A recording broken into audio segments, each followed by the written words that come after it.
Recording in progress. তো আজকে হচ্ছে 24শে মে 2024, আমাদের বার কাউন্সিল প্রিলিমিনারি অফলাইন ব্যাচের 66তম ক্লাস এবং দেওয়ানি কার্যবিধির 13তম ক্লাস। দেখেন, নাবালক নাবালক বা নাবালক এবং বিকৃত মস্তিষ্ক ব্যক্তি কর্তৃক, এখানে দেখেন নাবালক এবং বিকৃত মস্তিষ্ক ব্যক্তি কর্তৃক বা তাদের বিরুদ্ধে মামলা, অর্থাৎ একজন নাবালক কিভাবে মামলা করবে বা তার বিরুদ্ধে কিভাবে মামলা করবে, একজন পাগল ব্যক্তি কিভাবে মামলা করবে বা তার বিরুদ্ধে কিভাবে মামলা করবে, কি মামলা, দেওয়ানি মামলা, এই সম্পর্কে আলোচনা করতে কত আদেশে, 32 আদেশ। এবং অর্ডার দেখেন, অর্ডার হচ্ছে 32। এবং এটা যদি রোমান হরফে দেখেন, 3টা এক্স মানে হচ্ছে কত, 30। আর 2টা দাগ মানে হচ্ছে কত, 2। তাহলে 30 আর 2 32। এবং আপনি যদি পুরাতন বই দেখেন, এখানে বিকৃত মস্তিষ্ক লেখা হবে কি মস্তিষ্ক। দেখেন এই বই আমরা পড়তেছি 3-4 বছর ধরে, এই মস্তিষ্ক এবারে চোখে পড়লো। তাহলে মস্তিষ্কটা ঠিক করেন, এতকাল আমাদের 3-4 বছরেও চোখে পড়ে নাই।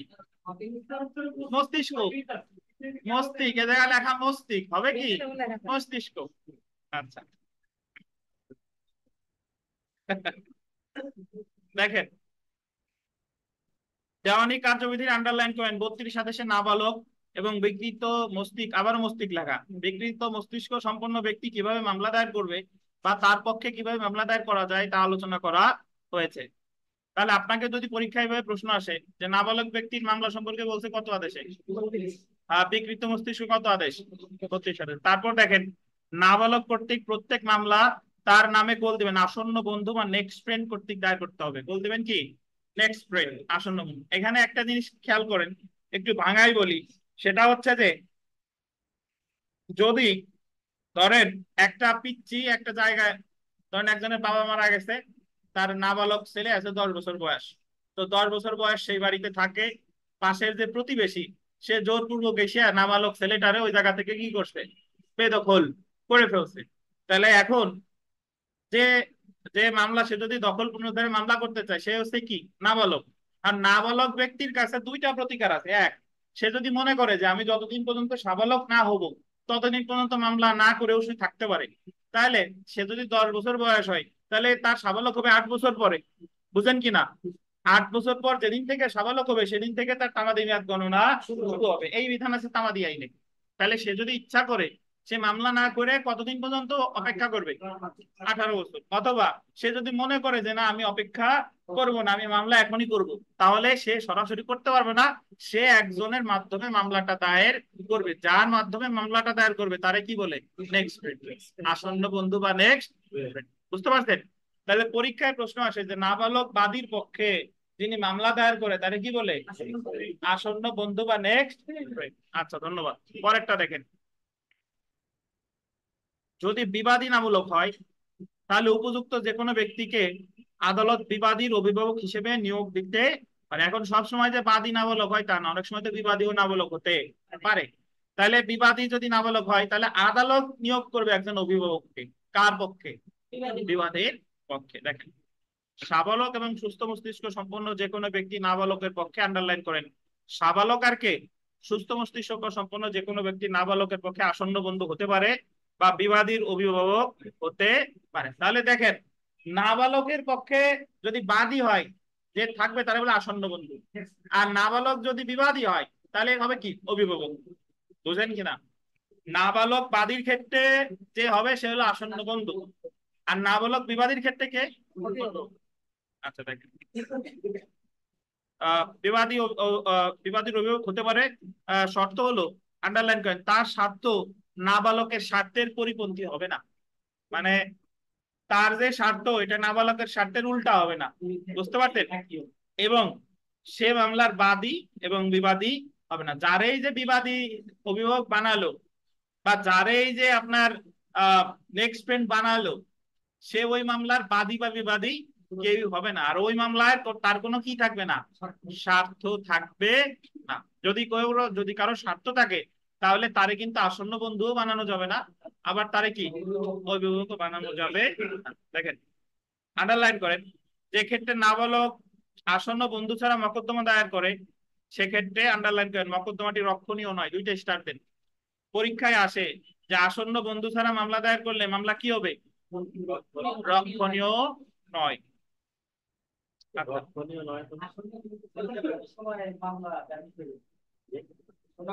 চলবে না তাই বলেন।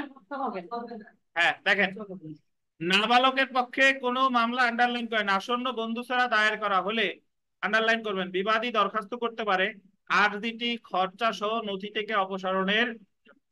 সে দায়ে মামলা করছে, কোনো আসন্ন বন্ধু নাই। বিবাদী বলতেছে সে হচ্ছে ইউরানার পুস্কে মানুষ, তার কোনো আসন্ন বন্ধু নাই, এই নথিপত্র সব কি খরচা সহ কি করেন? অপসারণ করেন। তাহলে বিগত বছরের প্রশ্ন দেখেন যে নাবালকের পক্ষে কোনো মামলা আসন্ন বন্ধু ছাড়া দায়ের করা হলে বিবাদী দরখাস্ত করতে পারে আরজিটি খরচা সহ কি করবে? নথি থেকে। এ জায়গায় কিন্তু খারিজের জন্য না, ফেরত প্রদানের জন্য না, প্রত্যাখ্যানের জন্য না, কি হবে? নথি থেকে অপসারণের জন্য। তারপরেরটা চলে আসেন দেখেন, সেলফ প্র্যাকটিস পারবেন। এটা বলতেছে যে দেওয়ানি কার্যবিধির দেয়া আদেশে নাবালক বা বিকৃত মস্তিষ্ক ব্যক্তি কর্তৃক বা তাদের বিরুদ্ধে মামলা আলোচনা করছে কত আদেশে? 32। আচ্ছা, আমরা একটু 4 নাম্বার প্রশ্নটা দেখেন। 4 নাম্বার যে নাবালক বিবাদীর পক্ষে, আন্ডারলাইন করেন, কার পক্ষে? বিবাদীর পক্ষে যে ব্যক্তি মামলা প্রতিদ্বন্দ্বিতা করে, বিবাদীর পক্ষে প্রতিদ্বন্দ্বিতা করে, তারে তো নেক্সট ফ্রেন্ড বলে না। নেক্সট ফ্রেন্ড বলে, দেখেন বিবাদীর অভিভাবক বলে, ইংলিশটা আন্ডারলাইন করেন, গার্ডিয়ান অ্যাড লিটেম বা লাইটেম যাই বলেন, গার্ডিয়ান অ্যাড কি লিটেম। তো পরীক্ষায় প্রশ্ন আসতে পারে গার্ডিয়ান অ্যাড লিটেম কার পক্ষে নিযুক্ত করা হয়, বাদী না বিবাদী? নাবালক বিবাদী নাকি? নাবালক বিবাদী। তারপরটা দেখেন 5 নাম্বার প্রশ্নে, এখানে উত্তরটা ভুল আছে যে গার্ডিয়ান অ্যাড লিটেম কে, এ জায়গায় উত্তর আছে ক, যে নাবালকের পক্ষে আইনগত ব্যবস্থা নিতে সরকার কর্তৃক নিযুক্ত ব্যক্তি। এটা হবে না, হবে যে নাবালকের পক্ষে আইনগত ব্যবস্থা নিতে আদালত কর্তৃক নিযুক্ত ব্যক্তি, সরকার না। কে কর্তৃক বলেন? আদালত কর্তৃক। তো যার যার উত্তর ক আছে তারা তারা উত্তর ক কেটে খ করে দেন। ক দেওয়া আছে? ক থাকলে ঠিক আছে, বাট পুরাতন বইতে আগে দেওয়া ছিল ক। বুঝতে পারছেন? এদিকে আছেন, মেন হিসেবে জায়গা বসেন। তাহলে এই বিকাশ, বিউটি বিশ্বাস কো,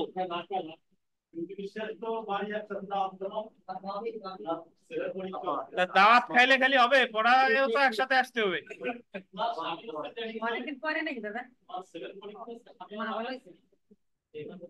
আচ্ছা দেখেন, আপনি ব্যর্থ, এরকম করলে কিন্তু বিকাশ কোম্পানি চলবে না। দেখেন, আচ্ছা তাহলে গার্ডিয়ানের লিটেমকে নিয়োগ দেয় কে ভাই, সরকার না আদালত? আদালত। দেওয়ানি আদালত না ফৌজদারি আদালত? আচ্ছা দেখেন, 6 নাম্বার প্রশ্নটা দেখেন, যে ক্ষেত্রে বিবাদী একজন নাবালক, সেই বিবাদী পক্ষে একজন অভিভাবক নিয়োগ করবে কে? কে নিয়োগ করবে? আদালত। আচ্ছা, তারপরটা দেখেন, 7 নাম্বার প্রশ্নটা গুরুত্বপূর্ণ। 7 নাম্বার প্রশ্নটা খুবই গুরুত্বপূর্ণ, যে যে ক্ষেত্রে নাবালক বিবাদীর ক্ষেত্রে কোনো ব্যক্তি অভিভাবক হিসেবে উপযুক্ত না হলে বা অভিভাবক হিসেবে কোনো ব্যক্তি কাজ করতে ইচ্ছুক না হলে আদালত কাকে বিবাদীর অভিভাবক নিয়োগ করবে? আদালতের কোন কর্মকর্তাকে। 4টে স্টার দেন। খুবই গুরুত্বপূর্ণ, আসার মতো। মানে কেউই আপনার বিবাদীর অভিভাবক হতে রাজি হচ্ছে না বা কাউরে খুঁজে পাওয়া যাচ্ছে না, তাহলে হবে কি? আদালতের কোন কর্মকর্তা। জি। 8 নাম্বারে আসেন। 8 নাম্বার দেখেন যে একজন নাবালক বাদী সাবালক হওয়ার পর তার আসন্ন বন্ধু কর্তৃক দায়েরকৃত কোনো মামলা নিম্নলিখিত কোন কারণে খারিজের জন্য আবেদন করতে পারে? মানে নাবালক বাদী যেহেতু মামলা করে, কার মাধ্যমে করে? আসন্ন বন্ধু। এখন বাদী যখন সাবালক হয়ে যাবে তখন কি হবে? আহ মামলাটা খারিজের আবেদন করতে পারে কেন? মামলাটি অযৌক্তিক হলে, মামলাটি যথাযথ না হলে, মামলাটি সে পরিচালনা করতে না চাইলে, উপরের কি সবগুলো। এটাও গুরুত্বপূর্ণ প্রশ্ন, খুবই গুরুত্বপূর্ণ। তারপরে 9 নাম্বার প্রশ্নটা দেখেন, নাবালক বাদীর অভিভাবক বা আসন্ন বন্ধুর কারণে মকদ্দমার কার্যক্রম গোল দিবেন, স্থগিত শব্দটা গোল দেন। নাবালক বাদীর অভিভাবক বা আসন্ন বন্ধুর কারণে মকদ্দমার কার্যক্রম স্থগিত হতে পারে যদি আসন্ন বন্ধু কি হয়? অপসারিত হয়, অবসর গ্রহণ করে, মৃত্যুবরণ করে, উপরের কি সবগুলো। তাহলে এটাও গুরুত্বপূর্ণ, পরীক্ষায় প্রশ্ন আসবে যে নাবালক বাদীর আসন্ন বন্ধু যদি মারা যায় তাহলে মামলা কি হবে? স্থগিত। যদি অপসারিত হয় মামলা কি হবে? স্থগিত। যদি অবসর গ্রহণ করে মামলা কি হবে? স্থগিত। 10 নম্বর দেখেন যে নাবালক বাদীর আসন্ন বন্ধু বা বিবাদীর অভিভাবক অবসর গ্রহণ বা অপসারণ বা মৃত্যুবরণের ফলাফল কি? মকদ্দমার কার্যক্রম কি? স্থগিত করণ। এটা তো আমরা জানি নাকি? পরেরটা দেখেন 11 নম্বর, যে নাবালকের অভিভাবক মকদ্দমা পরিচালনার দায়িত্বপ্রাপ্ত হয়ে নিম্নলিখিত কোন কাজটি করতে পারে না? অভিভাবক দায়িত্বপ্রাপ্ত হয়েছে, কোন কাজটা করতে পারে না? মামলার আপস মীমাংসা। 4টে স্টার দেন, খুবই গুরুত্বপূর্ণ। সে মামলা প্রত্যাহার, আদালতে হাজির হতে, নতুন মামলা দায়ের করতে, এগুলা করলেও করতে পারে, কিন্তু পারবে না কোনটা? আপস মীমাংসা করা যাবে না।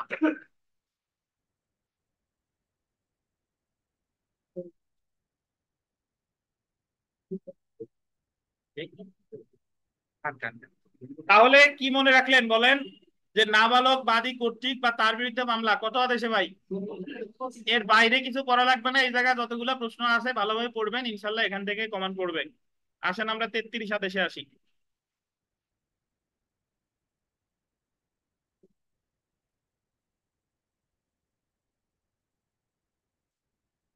নিঃস্ব ব্যক্তি কর্তৃক মামলা, সুট বাই পপার, আদেশ 33 বলতেন। আদেশ 33। একটা জিনিস মনে রাখবেন যে ফৌজদারি মামলা দায়ের করতে হলে কোর্ট ফি লাগে না। কোর্ট ফি লাগে বলতে ওই যে কাগজের সাথে যা লাগানো লাগে নামে মাত্র আর কি, লাগে না বললে ভুল হবে, কিন্তু নামে মাত্র আর কি। কিন্তু দেওয়ানি মামলার ক্ষেত্রে যে কোর্ট ফি লাগে এটা একটা মানে বেশ বড় সড়ো অ্যামাউন্টই লাগে। তো এটা অনেক ক্ষেত্রে যদি স্থাবর সম্পত্তি রিলেটেড বা অস্থাবর সম্পত্তি রিলেটেড হয় তাহলে সর্বোচ্চ কোর্ট ফি 40,000। আর ব্যাট ট্যাট দিয়ে 46,000 সামথিং পড়ে আর কি। আর যদি আপনার নগদ টাকার মামলা হয়, মানে অর্থ আদায়ের মামলা হয়, তাহলে সেই ক্ষেত্রে আপনার কোর্ট ফি হবে হচ্ছে আপনার 50, সর্বোচ্চ 50,000। এবং ওই ভ্যাট ট্যাট দিয়ে 56-57 হাজার এই টাইপের একটা হয়।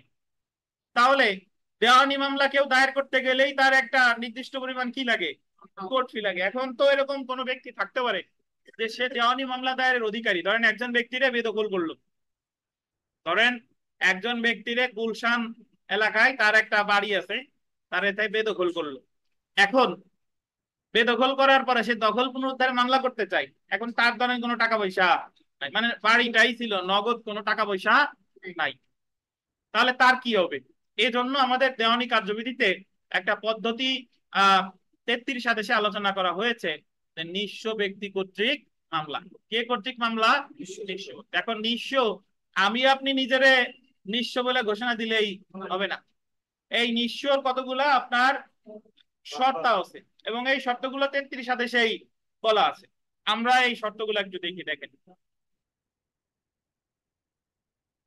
দেওয়ানি কার্যবিধি 33 আদেশের বিধান অনুযায়ী নিঃস্ব ব্যক্তি মামলা দায়ের করতে পারে। যে ব্যক্তি মকদ্দমা দায়ের করতে, আন্ডারলাইন করেন, প্রয়োজনীয় কোর্ট ফি দিতে অক্ষম, বা যে ক্ষেত্রে কোনো কোর্ট ফি নির্ধারণ থাকে না, সেক্ষেত্রে তার, আন্ডারলাইন করেন, এটা গুরুত্বপূর্ণ, আন্ডারলাইন করেন, পরিধেয় বস্ত্র এবং মামলার বিষয়বস্তু ছাড়া গোল দিবেন 500 টাকা, 5,000 টাকার বেশি সম্পত্তি না থাকলে। কি কি ছাড়া? পরিধেয় বস্ত্র আর মামলার বিষয়বস্তু ছাড়া, মানে ওই জমিটা ছাড়া। তার কত টাকার বেশি সম্পত্তি নাই? 5,000 টাকার বেশি সম্পত্তি না থাকলে উক্ত ব্যক্তি নিঃস্ব ব্যক্তি বলে গণ্য হবে। তাহলে পরীক্ষায় প্রশ্ন আসে ভাই যে দেওয়ানি মামলার ক্ষেত্রে নিঃস্ব ব্যক্তিকে, যার 5,000 টাকার বেশি সম্পত্তি নাই, কিসের ক্ষেত্রে? পরিধেয় বস্ত্রাদি আর মামলার বিষয়বস্তু ছাড়া। হ্যাঁ, জি। পরেরটা দেখেন যে নিঃস্ব ব্যক্তি হিসেবে মামলা করার অনুমতির জন্য দায়েরকৃত কোনো আবেদন আদালত প্রত্যাখ্যান করতে পারে। এখন আপনি যে নিঃস্ব ব্যক্তি এটা তো আর আদালত জানে না। এখন আপনার আদালত থেকে অনুমতি নিতে হবে যে ওনার আমি নিঃস্ব ব্যক্তি, আমার কোর্ট ফি দেওয়ার ক্ষমতা নাই, তাহলে নিঃস্ব ব্যক্তি হিসেবে আমার মামলাটা গ্রহণ করা হোক। তাহলে কি কি একটু প্রত্যাখ্যান হবে যদি দেখেন। যদি নির্ধারিত পদ্ধতিতে আবেদন দাখিল না করা হয়, নিঃস্ব ব্যক্তি হিসেবে মামলা করার জন্য একটা নির্ধারিত পদ্ধতি আছে, ওই পদ্ধতি যদি অবলম্বন না করেন তাহলে আপনার প্রত্যাখ্যান করা হবে। তারপরে আন্ডারলাইন করেন আবেদনকারী যদি নিঃস্ব না হয়। তারপরটা দেখেন যে ক্ষেত্রে তার অভিযোগ কোনো কারণ উল্লেখ করেনি এবং যে ক্ষেত্রে কোনো কি নাই, কারণ নাই। তারপরটা দেখেন যে ক্ষেত্রে আবেদন জমা দেওয়ার আন্ডারলাইন করেন 2 মাস অব্যবহিত পরে বা ঠিক পরে। আপনি 2 মাস, যে ক্ষেত্রে জমা দেওয়ার 2 মাস পরে না লেখেন, 2 মাস পূর্বে। জমা দেওয়ার 2 মাস পূর্বে, অব্যবহিত পরে বা ঠিক পরে কেটে দিয়ে লেখেন 2 মাস পূর্বে প্রতারণামূলক ভাবে সম্পত্তি হস্তান্তর করে। প্রতারণামূলক ভাবে সম্পত্তি হস্তান্তর 2 মাস পূর্বে লেখছেন, মানে আমি ইচ্ছা করে, আমার অনেক টাকা পয়সা ছিল, আমি হস্তান্তর করে ফেলছি এবং পরে এসে আমি ভাব ধরতেছি যে আমি হলো নিঃস্ব। তাহলে আদালত যদি দেখে যে আপনার সম্পত্তি ছিল বাট আপনি স্থানান্তর করছেন কয় মাস পূর্বে, 2 মাস পূর্বে, তাহলে কিন্তু নিঃস্ব ব্যক্তি হিসেবে আপনার দরখাস্ত কি করা হবে, প্রত্যাখ্যান করা হবে। তো এই 2 মাসের বিষয়টা যেন মনে থাকে। তাহলে এখানে আমরা কি কি জিনিস পেলাম? কি মিতা কি অসুস্থ লাগতেছে? সমস্যা লাগলে বললেন। দেখেন, আচ্ছা,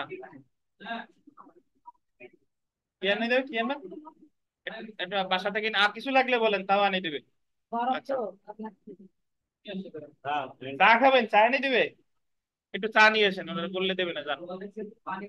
আচ্ছা দেখেন, আচ্ছা দেখেন ভাই, তাহলে মনে রাখতে হবে যে নিঃস্ব ব্যক্তি কত আদেশে আছে, 33 আদেশ। আর নিঃস্ব ব্যক্তি হিসাবে কত টাকা থাকতে হবে, 5,000 টাকার কম। এবং যার ওই পরিধেয় বস্ত্রাদি এবং কি ছাড়া, ওই প্রপার্টি ছাড়া। এটা যেহেতু এই বিধানটা হচ্ছে 1908 সালের, তৎকালীন প্রেক্ষাপটে ঠিক ছিল, কিন্তু বর্তমান প্রেক্ষাপটে এটা আপডেট করা উচিত নাকি?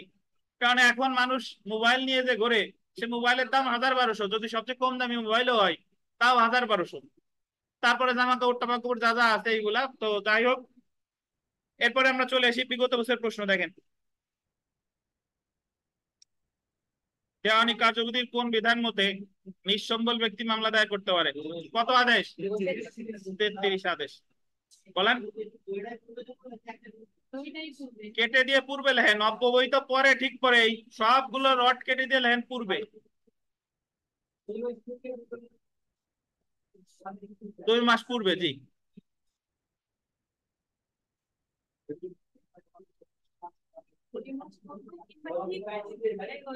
আচ্ছা দেখেন, বাসাটা হবে 2 মাস পূর্বে, আর কিছু না।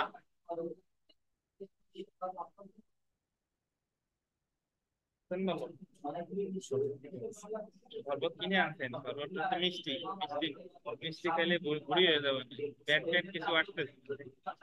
আচ্ছা দেখেন, আচ্ছা এই যেহেতু বলছেন একবার একটু অনেক বেশি। দেওয়ানি কার্যবিধি 33 আদেশ অনুযায়ী নিম্নলিখিত কোন ব্যক্তি কোর্ট ফি ব্যতীত মোকদ্দমা রুজু করতে পারে? কোর্ট ফি ছাড়া। মুক্তিযুদ্ধ থাকেন নাকি বাবার, কি থাকাবেন? নিঃস্ব ব্যক্তি। আচ্ছা,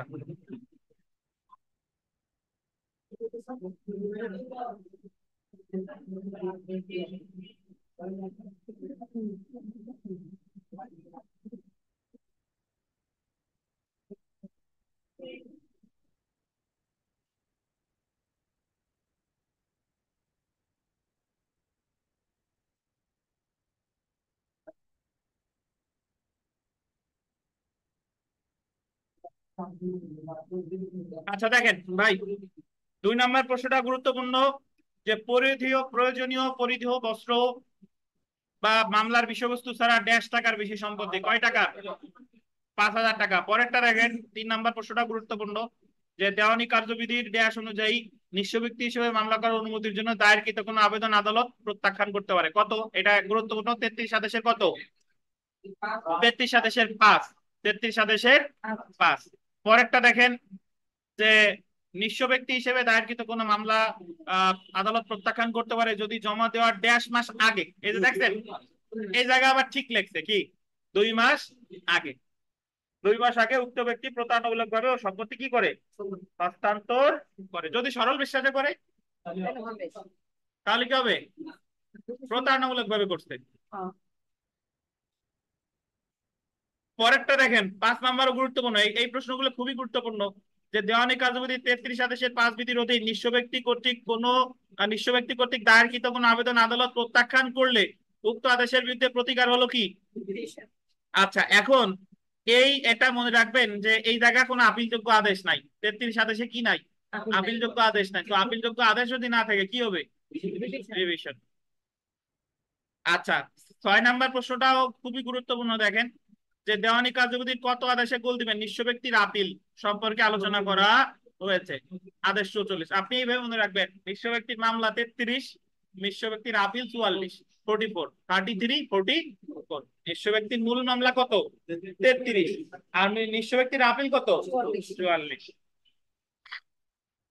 তারপরে দেখেন বাদীকে নিঃস্ব ব্যক্তি নয় ডিসপ্রপারিং বলে আদালত ঘোষণা করতে পারে ড্যাশ দিনের নোটিশ দিয়ে, 7 দিন। এটাও গুরুত্বপূর্ণ, 4টে স্টার দেন। তো এই জায়গায় এতটুকু যদি আপনি পড়েন, যদি প্রশ্ন 33 আদেশ থেকে আসে, এখান থেকেই হয়ে যাবে ইনশাল্লাহ। তারপরেও যদি না পারেন, পড়ার প্রতি একটু একটু ভক্তি আনেন, একটু রেগুলার আসেন, পরীক্ষা কিন্তু আর দেখবেন যে খুব দ্রুত হয়ে গেছে। তো এখানে আমার কি কি জিনিসগুলো মনে রাখতে হবে? খুব সোজা। নিঃস্ব ব্যক্তি মনে রাখতে হবে 33 আদেশ, 5,000 টাকার বিষয়টা মনে রাখবেন, পরিধেয় বস্ত্রাদি আর মামলার বিষয়বস্তু ছাড়া। আর 2 মাস পূর্বে প্রতারণামূলক ভাবে স্থানান্তর করা। আর 33-এর 5-এ প্রত্যাখ্যান করে। আর প্রত্যাখ্যান করলে কি রিভিশন। আর এই নিঃস্ব ব্যক্তি হিসেবে ঘোষণা করতে পারে কয় দিনের? 7 দিন। এই জিনিসগুলো মনে রাখলেই হয় 33 আদেশ থেকে। আমরা চলে আসি পরের আদেশে। স্বার্থবিহীন মামলা বা ইংলিশটা মনে রাখতে হবে ইন্টারপ্লিডার সুট, ধারা কত? 88। আর আদেশ কত? 35। যারা রোমান হরফ চিনেন না, 3টা এক্স এ কত? 10, 10, 10, 30। আর বিতে কি আছে? 5। তাহলে এই যে কত হলো? 35। স্বার্থবিহীন মামলা কারে বলে একটু শুনেন। স্বার্থবিহীন মামলা হচ্ছে বিবাদী থাকে 2 জন, সর্বনিম্ন 2 জন। কয়জন বিবাদী? সর্বনিম্ন 2 জন। ধরেন আপনি রাস্তা দিয়ে হেঁটে যাচ্ছেন, একটা আইফোন পাইছেন। এখন আপনি আইফোন পাওয়ার পরে আপনি আইফোন নিজে রাখতে যাচ্ছেন না, যার আইফোন তারাই ফেরত দিবেন। বেনজির সাহেব এসে দাবি করতেছে যে আইফোন হলো তার, আরিফ সাহেব এসে দাবি করতেছে আইফোন হচ্ছে তার। এখন আপনিও আইফোন রাখতে চান না, কিন্তু আপনি যদি কাউরে দিয়ে দেন, আর একজন যাইতে পরে আপনার নামে মামলা করবে। বুঝেন কি না? এখন আপনি আইফোনটা যথাযথ মালিকের কাছে দিতে চান, কিন্তু সেটা আদালতের মাধ্যমে। কিসের মাধ্যমে? আদালতের মাধ্যমে। তখন আপনি গিয়ে আদালতে মামলা করছেন, জি ইওর অনার, আমি এই আইফোনটা অমুক তারিখে কুড়াই পাইছি, পাওয়ার পরে অমুক অমুক অমুক আমার কাছে আইফোনটা দাবি করতেছে। সো আপনি যে প্রকৃতপক্ষে দাবিদার, তাকে তার আইফোনটা ফেরত দিয়ে দেন, কিন্তু আমার এই মামলা বাবদ যে খরচ হলো, এই খরচটা তাদের কাছ থেকে আইনে আমার খরচ, আমার দাবি শুধু কি? খরচ। যার আইফোন তারে দিয়ে দেন, আর আমি যে মামলা করতে যে আমার যে খরচ হলো, আমার খরচটা আমারে দিয়ে দেবেন। তাহলে স্বার্থবিহীন মামলা মানে হলো যে মামলায় আমার কোনো স্বার্থ নাই, কি ছাড়া? মামলার খরচ ছাড়া। মামলার খরচ ছাড়া। আর স্বার্থবিহীন মামলায় সর্বনিম্ন বিবাদী কয়জন? 2 জন। বাদী একজন হতে পারে। আর সর্বনিম্ন বিবাদী কয়জন? 2 জন। এটা স্থাবর সম্পত্তিও হতে পারে, এটা অস্থাবর সম্পত্তিও। আপনি একটা জায়গার দখলে থাকেন, ঘর তুলে থাকেন, 2 জন এসে বলতেছে যে আমি জায়গার মালিক, আর একজন বলতেছে আমি জায়গার মালিক। সে বলতেছে ঠিক আছে, আপনিও জায়গায় থাকতে চান না, কিন্তু একটা জিনিস সেইভাবে চিন্তা করেন যে আপনি যদি কাউরে জায়গার দখল বুঝাই দেন, আপনি একজনকে বুঝাই দিলেন, তাহলে আর যারে দিলেন না সে যাইতো আবার আপনার নামে মামলা করবে। তাহলে আপনি যাতে ঝামেলায় না পড়েন, এই জন্য আপনি গিয়ে আদালতে মামলা করবো। কি মামলা? ইন্টারপ্লিডার সুট। আমি বলবো যে ইওর অনার, আপনি কাগজপত্র দেখে যার জায়গা তারে বুঝাই দেন, কিন্তু আমার এই যে মামলা করতে যে খরচ হলো, আমার খরচ যাতে আমারে দিয়ে দেওয়া হয়। এটাই বলে কি ইন্টারপ্লিডার সুট। এটা আছে কত আদেশে? 35 আদেশ, ধারা কত? 88 ধারা। একটু করি দেখেন।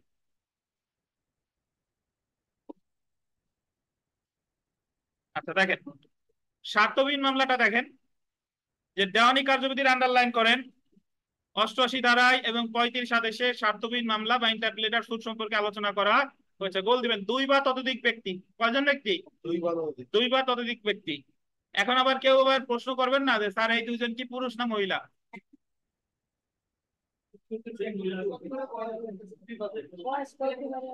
আবার বিথিকা বলতেছে বয়স্ক হইতে পারে, কম বয়সী হইতে পারে, এগুলো অপ্রাসঙ্গিক। আচ্ছা, ধরেন একজন ব্যক্তি মারা গেছে গলায় দড়ি নিয়ে, আপনি শোনার সাথে সাথে বলে এ ভাই এই দড়ির কালার কি ছিল,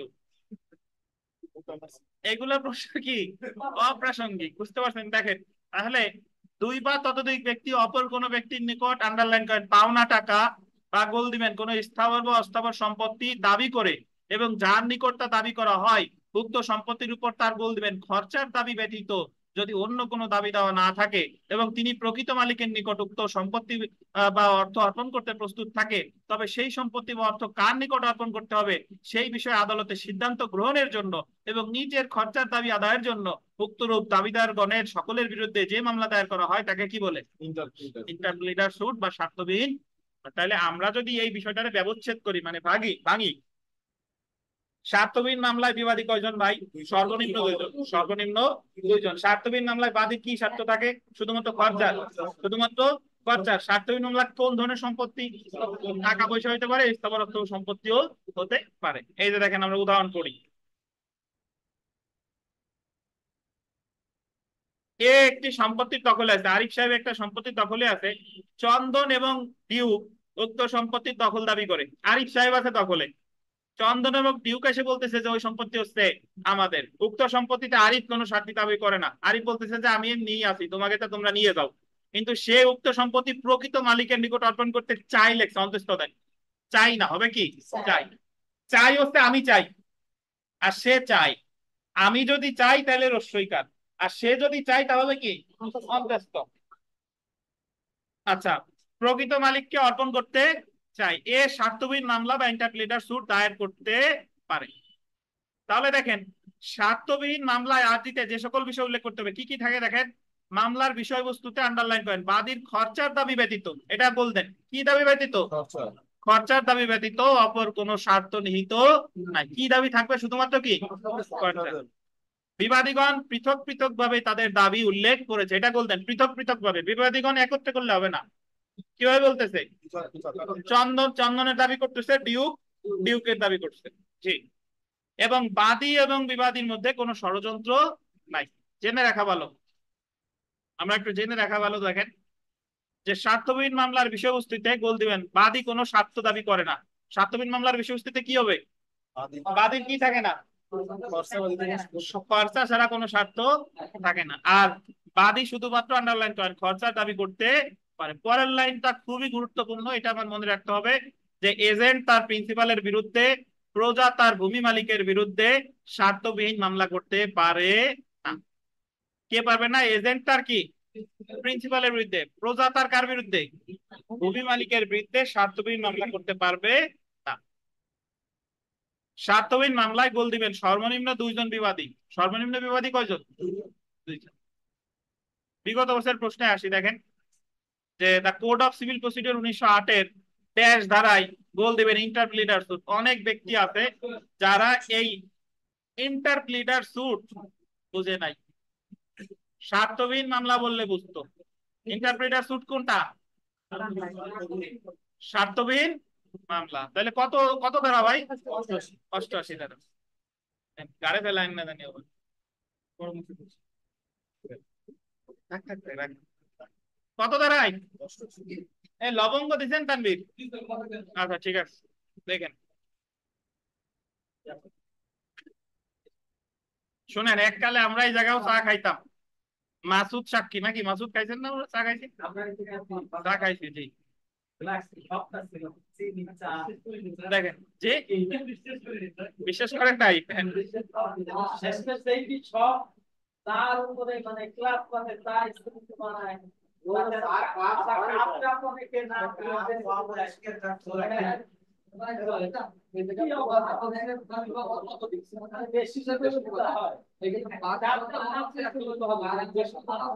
থাকতে পারে, বেশিও থাকতে পারে, বেশি থাকতে পারে বাদী।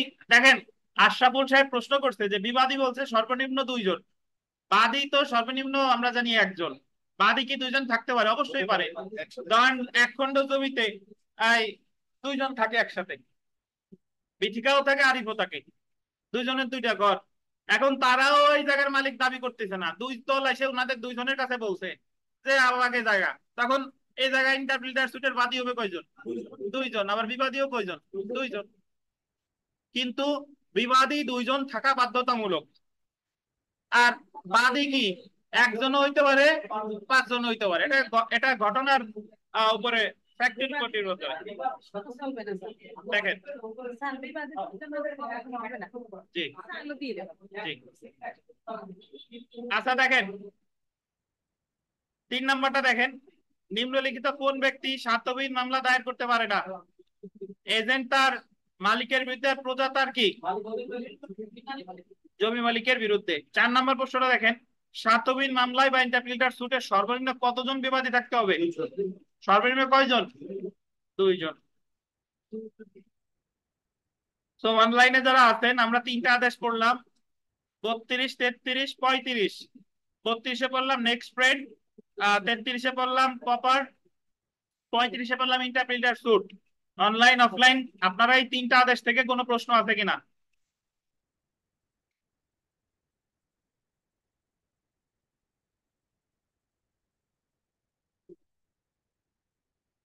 এই পীযুষ সাহেব, কোনো প্রশ্ন আছে? পীযুষ সাহেব বলেন তো, গার্নিশি কে? গার্নিশি আর গার্নিশার কে? পীযুষে বলতে দেন, গার্নিশি কে আর গার্নিশার কে, একটা উদাহরণ দিয়ে বুঝান।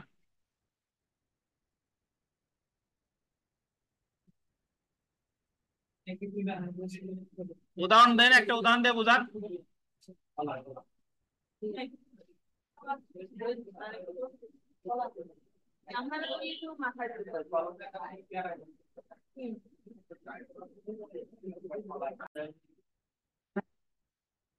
ভাই আমরা এখন দেখি, আসেন অন্তর্বর্তীকালীন আদেশ সমূহ আন্ডারলাইন করেন। Ad interim orders, ad interim orders. তাহলে অন্তর্বর্তীকালীন আদেশ কাকে বলে? দেখেন, একটা মামলা চলাকালীন সময়ে আদালত যে বিভিন্ন সময়ে যে সিদ্ধান্তগুলো প্রদান করে, যে সিদ্ধান্তের কার্যকারিতা সাময়িক, যে সিদ্ধান্তের কার্যকারিতা কি সাময়িক, মানে চিরস্থায়ী নয়, সেই আদেশগুলোরে কি বলে? অন্তর্বর্তীকালীন আদেশ। অর্থাৎ আপনি এইভাবে বলতে পারেন যে মামলা চলাকালীন সময়ে আদালত বিভিন্ন সময় বিভিন্ন দরখাস্তের প্রেক্ষিতে যে আদেশ প্রদান করে তারাই কি বলে? অন্তর্বর্তীকালীন আদেশ। ধরেন আপনি বাদী পক্ষের সময়ের আবেদন মঞ্জুর করতে, কি আদেশ? অন্তর্বর্তীকালীন আদেশ। বুঝতে পারছেন? বা সময়ের আবেদন মঞ্জুর করে নাই, এটাও একটা কি? অন্তর্বর্তীকালীন আদেশ। সো এবং এই অন্তর্বর্তীকালীন আদেশটা ইংরেজিতে কি বলে দেখেন? Ad interim order. আচ্ছা দেখেন, আমি যদি ফৌজদারি মামলা বলি, দেখেন ফৌজদারি মামলা দিয়ে উদাহরণ দিই, যেহেতু আমরা ফৌজদারি শেষ করছি। ফৌজদারিতে যে রিমান্ডের আবেদন করলেন, রিমান্ডের আবেদন মঞ্জুর করুক বা না মঞ্জুর করুক, এটা একটা কি আদেশ? অন্তর্বর্তীকালীন আদেশ। বুঝেন কিনা? জামিন রায় আবেদন মঞ্জুর করুক বা না মঞ্জুর করুক, এটা একটা কি আদেশ? অন্তর্বর্তীকালীন আদেশ। বুঝতে পারছেন?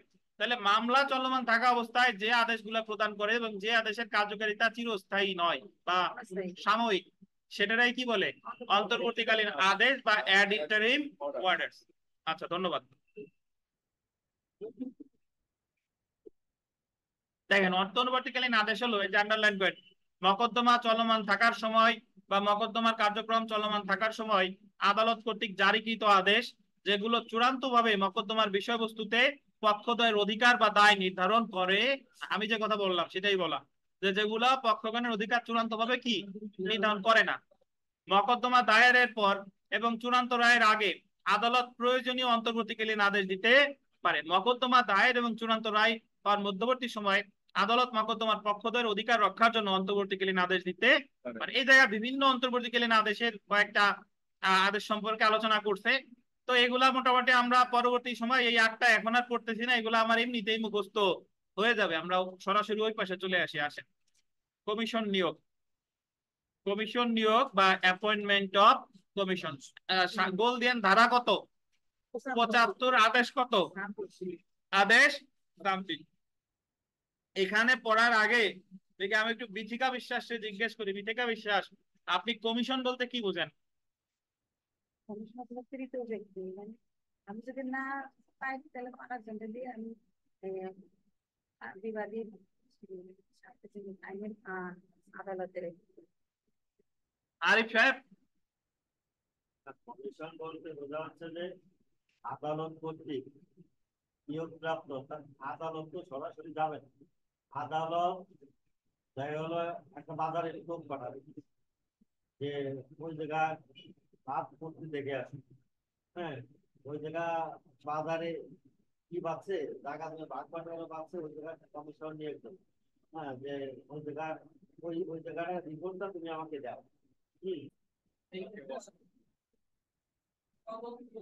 আচ্ছা শুনেন, বিষয়টা হচ্ছে যে কমিশন কাকে বলে। কমিশন হচ্ছে যে নরমালি বিচার কার্যক্রম পরিচালনা করা বা সবকিছু করা আদালতের দায়িত্ব। কিন্তু এমন অনেক ক্ষেত্রে, একটা মামলার ক্ষেত্রে এমন অনেক পরিস্থিতি সৃষ্টি হয় যে কাজগুলো স্বয়ং আদালত অনেক সময় করতে পারে না। ধরেন একজন ব্যক্তির সাক্ষ্য গ্রহণ করা দরকার, এখন সে বাস করে খাগড়াছড়ি, তার এই মুহূর্তে গোপালগঞ্জ আসা পসিবল না, আবার আদালতে ওই খাগড়াছড়ি পর্যন্ত কি যাইতে পারবে না তখন।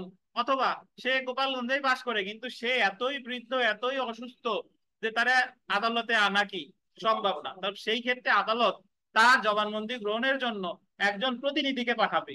এই যে যে প্রতিনিধিকে পাঠালো সেই হচ্ছে কি কমিশন। অর্থাৎ যে কাজটা আদালত নিজে না করে অন্যকে দিয়ে করাচ্ছে সেই হচ্ছে কি কমিশন। আবার অনেক ক্ষেত্রে ধরেন কোন মধ্যবর্তী মুনাফা নির্ণয়ের জন্য, কোন সম্পত্তির বিরোধী বিষয় ব্যাখ্যা করার জন্য, মধ্যবর্তী মুনাফা তো বুঝেন যে বেআইনিভাবে দখলদার ওই জমি থেকে স্বাভাবিক পন্থায় যে লাভ করে সেটার বলে কি। আরিফ সাহেবের বিরুদ্ধে মামলা করা হলো, আরিফ সাহেবের বিরুদ্ধে মামলা করছে বিথিকা। এখন বিথিকা বলতেছে ইওর অনার, আরিফ আমারে জোরপূর্বক বেদখল করে আমার জমিতে আম ছিল, আমার জমিতে লিচু গাছ ছিল, সে 100 মণ আম বিক্রি করছে, লিচু বিক্রি করছে কয়েক মণ।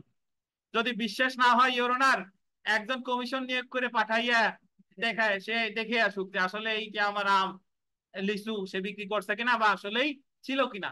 এখন জজ সাহেব তো আর সরাসরি ওই জায়গায় যাবে না, তখন জজ সাহেব একজনকে নিয়োগ করে পাঠাইতে পারে যে আরিফ সাহেবকে আসলে এই কাজগুলো করছে কিনা, সে চাক্ষুষ দেখে আসলো, এই যে যারে পাঠালো সেই কি কমিশন। অর্থাৎ আদালত যে কাজটা অন্য কোনো ব্যক্তি দিয়ে করতেছে তারে কি কমিশন। এখন আপনারা আবার বললেন না যে পরীক্ষা আমরা দিতে পারতেছি না, একজনকে পাঠাই দিই, কমিশন পরীক্ষাটা দিয়ে আসুক, এভাবে হবে? হবে না। দেখেন, আহ দেওয়ানি কার্যবিধির অধীন কমিশন অর্থ হলো আদালতে কার্যধারার ব্যবহারের প্রয়োজনে আন্ডারলাইন করেন সাক্ষ্য প্রমাণাদি পেতে, এবং স্থানীয় আন্ডারলাইন করেন তদন্ত করতে, সম্পত্তি বাটোয়ারা করতে আদালত ও বিচারক কর্তৃক প্রদত্ত কর্তৃত্ব। অনেক ক্ষেত্রে আদালতের সাক্ষীর আন্ডারলাইন করবেন, সাক্ষীর সাক্ষ্য গ্রহণ সম্ভব নাও হতে পারে, যেমন সাক্ষী কি হয় অসুস্থ, সেই ক্ষেত্রে আদালত কোনো ব্যক্তিকে কমিশন নিয়োগ করে বল দিবেন সাক্ষ্য গ্রহণের ক্ষমতা অর্পণ করে। তারপরে আন্ডারলাইন করবেন যে দেওয়ানি কার্যবিধির 75 থেকে 75, 76, 77, 78 ধারা সমূহে এবং 26, 27 মামলার সাক্ষ্য গ্রহণ, সরজমিনে তদন্ত, হিসাব নিরীক্ষা, সম্পত্তি ভাগবাটোয়ারার জন্য কমিশন প্রেরণ ও কমিশনের বিধানাবলী, এখতিয়ার ও ক্ষমতা ইত্যাদি বর্ণনা করা হয়েছে। তো আমার এই জায়গায় যেটা মনে রাখতে হবে সেটা হচ্ছে যে কমিশন আছে কয়টা ধারায় ভাই? 75, 76, 77, 78, আর আদেশ কত? 26 আদেশ। আচ্ছা, আমরা 75 ধারা একটু পড়বো। দেখেন নিচে চলে আসি যে ধারা 75, আদালত যে সকল ক্ষেত্রে কমিশন ইস্যু করতে পারে। কি পার না? আদালত যে সকল ক্ষেত্রে কমিশন ইস্যু করতে পারে। দেখেন যে দেওয়ানি কার্যবিধির 75 ধারা অনুযায়ী আদালত নিম্নলিখিত গোল দিবেন 4টা ক্ষেত্রে কমিশন ইস্যু করতে পারে। এখানে পরীক্ষায় প্রশ্ন আসবে যে 75 ধারায় কয়টা ক্ষেত্রে কমিশন ইস্যু করতে পারে? কয়টা? 4টা। বলেন তো ডিসকভারি কয় প্রকার? ডিসকভারি 2 প্রকার। অ্যাডমিশন কয় প্রকার? 3 প্রকার। ইস্যু কয় প্রকার? 2 প্রকার। আর কমিশন কয় প্রকার? 4 প্রকার। এটা মনে আছে তো আপনাকে? তাহলে দেখেন যে 75 ধারা অনুযায়ী আদালত নিম্নলিখিত কয়টা ক্ষেত্রে কমিশন ইস্যু করতে পারে? 4টা। আচ্ছা, প্রথমটা দেখেন যে কোন ব্যক্তির আন্ডারলাইন করেন জবানবন্দি বা সাক্ষ্য গ্রহণ করতে। কোন ব্যক্তির কি জবানবন্দি বা সাক্ষ্য গ্রহণ করতে। To examine any person, to examine any person. পাশে লেখেন যে আদেশ 26 বিধি 1 থেকে 8, আদেশ 26 বিধি 1 থেকে 8।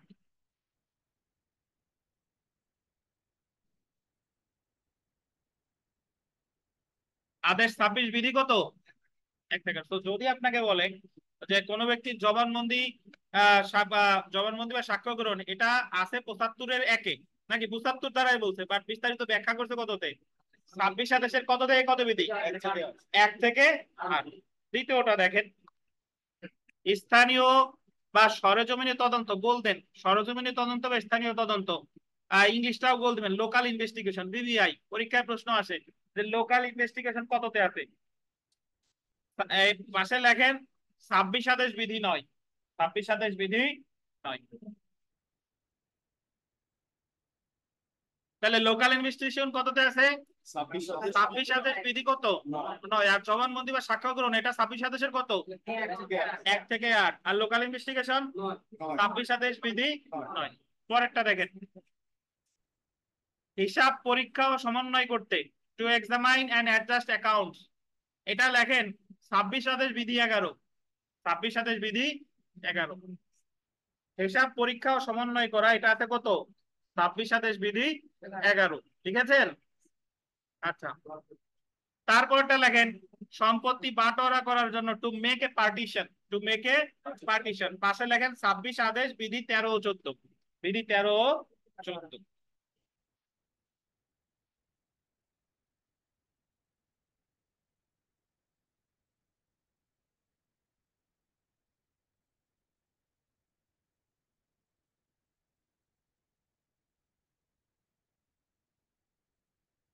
তাহলে আমরা কি কি পেলাম ভাই? কোন ব্যক্তির জবানবন্দি গ্রহণ 26 আদেশ বিধি 1 থেকে কত? 8।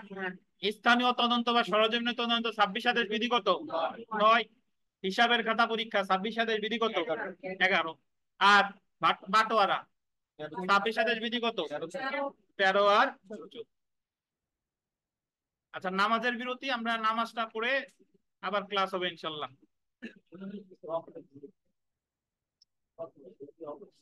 সমস্যা? আচ্ছা দেখেন, তাহলে আমরা 26 আদেশের 1 থেকে 8 বিধিতে আলোচনা করা হয়েছে আপনার সাক্ষীর জবানবন্দি গ্রহণ। তাহলে আমরা প্রথমে যদি দেখি যে 26 আদেশের বিধি 1, সাক্ষীর জবানবন্দি গ্রহণের জন্য কমিশন। তো কোন ব্যক্তির জবানবন্দি গ্রহণের জন্য এটা গোল দিবেন কোন কোন ক্ষেত্রে, কোন কোন ক্ষেত্রে আদালত কমিশন ইস্যু করবে তা 26 আদেশের 1 বিধিতে উল্লেখ করা হয়েছে।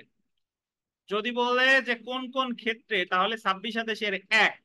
আর এবং দেখেন যে ব্যক্তির জবানবন্দি, এটা বলতেন যে ব্যক্তির বা যে সকল ব্যক্তির ক্ষেত্রে, যে ব্যক্তির জবানবন্দি, যে ব্যক্তির জবানবন্দির জন্য আদালত কমিশন ইস্যু করবে তা 26 আদেশের 4 বিধিতে আলোচনা করা বা উল্লেখ করা হয়েছে। এখানে দুইটা জিনিস আছে। যদি বলে যে কোন কোন ক্ষেত্রে কোন জবানবন্দি গ্রহণ করার জন্য কমিশন ইস্যু করবে, ক্ষেত্রের কথা বললে 26 আদেশের 1। আর যদি বলে যে কোন কোন ব্যক্তি, তাহলে কত? 26 আদেশের 4। এখন এই 1 আর 4 আমার মনে রাখা দরকার। কেন? আমাদের একবার জুডিশিয়াল সার্ভিস পরীক্ষা একবার প্রশ্ন এসেছিল যে এইভাবে, যে কোন কোন ক্ষেত্রে বা কোন কোন ব্যক্তি, এটা আলাদাভাবে আসছিল। তাহলে কোন কোন ক্ষেত্রে যদি বলে তাহলে 26 আদেশের কত? 1। আর যদি বলে কোন কোন ব্যক্তি, তাহলে কত? 26-এর 4। দেখেন, এখন আমরা যদি দেখি যে যে ক্ষেত্রে জবানবন্দি গ্রহণের জন্য, এই যে দেখছেন যে ক্ষেত্রে শব্দটা বললেন, বিধি 1 কি?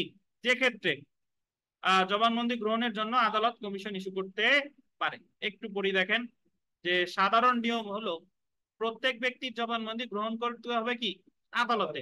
তবে নিম্নলিখিত ক্ষেত্রে, আন্ডারলাইন করবে, নিম্নলিখিত ক্ষেত্রে আদালত সাক্ষীদের জবানবন্দি গ্রহণের জন্য কমিশন প্রেরণ করতে পারে। কি কি দেখেন, আদালতের এখতিয়ারভুক্ত এলাকায় বসবাসকারী কোনো ব্যক্তি আদালতে উপস্থিত হওয়া থেকে গোল দিবেন অব্যাহতি পেয়ে থাকলে।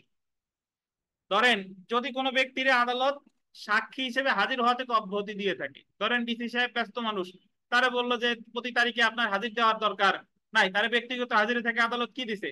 অব্যাহতি দিছে। তাহলে ডিসি সাহেবের জবানবন্দি গ্রহণের জন্য আদালত কি ইস্যু করবে? কমিশন ইস্যু করবে। পরেরটা দেখেন, আন্ডারলাইন করবেন, সাক্ষী অসুস্থ বা অচল হওয়ার কারণে হাজির হতে অপারগ হলে। কিসের কারণে? অসুস্থ আর অপারগ। তো এখানে আমরা যদি বলে যে কোন কোন ক্ষেত্রে, 3টা গ্রাউন্ড মনে রাখেন, 2টা আছে অ্যাকচুয়ালি, 2টা হচ্ছে কি কি? যে যদি সাক্ষীর অব্যাহতি দিয়ে থাকে, সাক্ষীরে কি অব্যাহতি, আর একটা হলো সাক্ষী যদি অসুস্থ থাকে অথবা অচল থাকে, অসুস্থ অথবা কি অচল। তাহলে আমি মনে রাখবো যে কোন কোন ক্ষেত্র যদি বলে 26 কত বিধি ভাই, এক বিধি। কি কি? একটা হলো সাক্ষীর যদি হাজির হওয়া থেকে কি দেয় অব্যাহতি, আর একটা কি অসুস্থ বা অচল। আচ্ছা ধন্যবাদ। এবার আমরা চলে আসি, দেখেন যে বিধি 4, যার জবানবন্দি গ্রহণের জন্য কমিশন ইস্যু করা যেতে পারে, মানে যে সকল ব্যক্তির ক্ষেত্রে। যদি বলে কোন কোন ব্যক্তির ক্ষেত্রে, তাহলে উত্তর হবে কি 26 বিধি কত 4, ব্যক্তি বললে 4, আর ক্ষেত্র বললে কত 1। আচ্ছা দেখেন, তাহলে আমরা একটু যদি দেখি যে আদালত সাক্ষীর জবানবন্দি গ্রহণের জন্য কমিশন ইস্যু করতে পারে, 1 নাম্বার যদি উক্ত ব্যক্তি আদালতের আন্ডারলাইন করেন স্থানীয় এখতিয়ারের সীমার বাইরে বসবাস করে। মানে মামলা চলতেছে গোপালগঞ্জ, বাট ওই ব্যক্তি বাস করে খাগড়াছড়ি, তাহলে তার জবানবন্দি গ্রহণের জন্য আদালত কি ইস্যু করতে পারে, কমিশন ইস্যু করতে পারে। পরেরটা দেখেন, যদি উক্ত ব্যক্তি যে তারিখে আন্ডারলাইন করবেন তার জবানবন্দি গ্রহণ করা হবে তার পূর্বে সে আদালতের স্থানীয় এখতিয়ারভুক্ত এলাকা ত্যাগের উপক্রম করলে, ধরেন মামলা হয়েছে গোপালগঞ্জের ডিসি সাহেবের নামে, এখন গোপালগঞ্জের ডিসি সাহেবের মামলা, উনি সাক্ষী দিতে হবে বা উনি উনি একটা মামলার সাক্ষী, এখন যেদিন তারিখ আছে তার পূর্বেই উনি কি বদলি হয়ে চলে যাচ্ছে, ট্রান্সফার হয়ে গেছে, তাহলে ওনার জবানবন্দি গ্রহণের জন্য কি কি করা যাবে, কমিশন ইস্যু করতে পারে। তাহলে একটা পেলাম যদি এখতিয়ারের বাইরে বসবাস করে, আর একটা পেলাম যে জবানবন্দি গ্রহণ করার পূর্বে, যে জবানবন্দি যেদিন গ্রহণ করা হবে তার পূর্বেই যদি সে ত্যাগের উপক্রম করে, এলাকা ত্যাগের কি উপক্রম করে। তারপরটা দেখেন, আদালতের মধ্যে আন্ডারলাইন করবেন প্রজাতন্ত্রে চাকরিতে কর্মরত কোনো ব্যক্তি, আন্ডারলাইন করবে যে জনসভার ক্ষতি ব্যতীত উপস্থিত হতে পারবে না, সেরূপ ব্যক্তিদের জবানবন্দি গ্রহণের জন্য আদালত কমিশন প্রেরণ করতে পারে। আদালতের কাছে মনে হচ্ছে যে অমুক ব্যক্তি এসপি সাহেব বা ডিসি সাহেব বা অমুক ব্যক্তির যদি আদালতে এসে আসা মানে আসা লাগে, তাহলে জনসেবার ক্ষতি হতে পারে, জনসাধারণের কি ক্ষতি হবে, সমস্যা জনসাধারণের ক্ষতি হতে পারে, তাহলে সেই ক্ষেত্রেও কমিশন ইস্যু করতে পারে। তাহলে আমরা দেখেন মনে রাখতে হবে এইভাবে যে কোন কোন ক্ষেত্রে জবানবন্দি গ্রহণের জন্য কমিশন ইস্যু করতে পারে, যদি সাক্ষীর অব্যাহতি দেয়, অসুস্থ হইলে, অচল হইলে। আর যদি বলে কোন কোন ব্যক্তির ক্ষেত্রে, তাহলে আমি বলবো যদি সে আদালতের এখতিয়ারের বাইরে বাস করে, যদি এখতিয়ার ত্যাগের উপক্রম করে, আর যদি জনসাধারণের ক্ষতি হওয়ার সম্ভাবনা থাকে, এই সকল ব্যক্তির ক্ষেত্রেই কমিশন নিয়োগ করতে পারে। আচ্ছা আমরা বিগত বছরের প্রশ্ন দেখি, দেখেন persons for whose examination commission may issue, persons মানে ব্যক্তি, পার্সনস মানে ফর হুজ যে সকল ব্যক্তির জবানবন্দি গ্রহণের জন্য কমিশন ইস্যু করতে পারে, তাহলে ব্যক্তির ক্ষেত্রে কত, ব্যক্তির ক্ষেত্রে 4। আর যদি বলে cases in which examination commission may issue, যদি বলে কেসেস এর কথা বলে, তাহলে কত 1। তাহলে আমি জাস্ট মনে রাখবো যদি ক্ষেত্রের কথা আসে তাহলে কত 1, আর ব্যক্তির কথা আসলে কত 4। এবার আমরা চলে আসি দ্বিতীয়টায়, 26 আদেশের 9 বিধি। দেখেন 26 আদেশের বিধি 9, স্থানীয় বা সরজমিনে তদন্তের জন্য commission, commission to local investigation. আচ্ছা এখানে এটা লেখার আগে, এটা পড়ার আগে এখানে কিছু লেখা আছে, আমি একটু বলি, আপনারা একটু দয়া করে লিখে নেন। প্রথমত লেখেন যে এক জায়গায় যে 26 আদেশের আশেপাশে যে ফাঁকা জায়গা আছে, এই জায়গায় একটু লেখেন যে লোকাল ইনভেস্টিগেশন, লোকাল ইনভেস্টিগেশন, এই যে যারা স্ক্রিনে দেখতেছেন তারা দেখেন লোকাল ইনভেস্টিগেশন, এটা একটু লেখেন লোকাল ইনভেস্টিগেশন।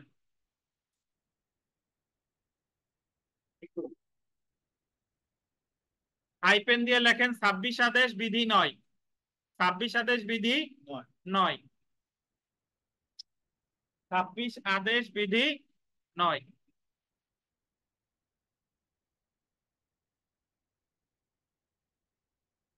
নিচে লেখেন পক্ষগণের আবেদন, পক্ষগণের আবেদন, পক্ষগণের আবেদন, পক্ষগণের আবেদন প্লাস মানে যোগ চিহ্ন, যোগ চিহ্ন দিয়ে লেখেন আদালত স্বপ্রণোদিত হয়ে, আদালত স্বপ্রণোদিত হয়ে, পক্ষগণের আবেদন আদালত স্বপ্রণোদিত হয়ে। একটু বুঝাই তারপরে বাকিটা লিখবো। তাহলে আপনাকে যদি বলে যে লোকাল ইনভেস্টিগেশন কত আদেশের কত বিধি, 26 আদেশের 9 বিধি, 26 আদেশের 9 বিধিতে স্থানীয় তদন্তের জন্য কমিশন ইস্যু করতে পারে, পক্ষগণের আবেদনের ভিত্তিতেও পারে, আবার আদালত কি স্বপ্রণোদিত হয়েও পারে। তাহলে বুঝেন, যদি আপনাকে চলে যাবেন যান, যদি বলেন যে স্থানীয় তদন্তের জন্য কমিশন ইস্যু করবে কি আদালত স্বপ্রণোদিত হয়ে পারে, আবার কি পক্ষগণের আবেদনের ভিত্তিতেও। এবার লেখেন লোকাল ইন্সপেকশন, নিচে লেখেন local inspection, LOCAL local inspection, inspection মানানটা বলি INSPECTION, local inspection, local inspection. এটার বাংলা হচ্ছে সরজমিনে পরিদর্শন বা স্থানীয় পরিদর্শন। ইন্সপেকশন মানে কি পরিদর্শন, সরজমিনে পরিদর্শন বা স্থানীয় পরিদর্শন। হাইপেন দিয়ে লেখেন 39 আদেশ বিধি 7, 39 আদেশ বিধি 7, 39 আদেশ বিধি 7। নিচে লেখেন শুধুমাত্র পক্ষগণের আবেদন ক্রমে, শুধুমাত্র পক্ষগণের আবেদন ক্রমে,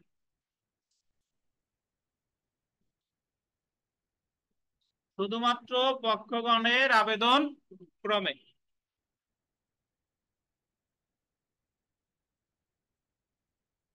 তাহলে এটা যদি আমি বুঝাই যে লোকাল ইন্সপেকশন আছে 39 আদেশের কত বিধি, 7 বিধি, 39 আদেশের 7। লোকাল ইনভেস্টিগেশন না, লোকাল ইন্সপেকশন। 39 আদেশের সাথে যে লোকাল ইন্সপেকশন, এটা মঞ্জুর করতে পারে শুধুমাত্র কিসের, পক্ষগণের আবেদনের ভিত্তিতে। আদালত স্বপ্রণোদিত হয়ে 39 আদেশের সাথে কি পারে না। এবার আবার লেখেন নিচে লোকাল ইন্সপেকশন, লোকাল ইন্সপেকশন, আবার লেখেন নিচে লোকাল ইন্সপেকশন।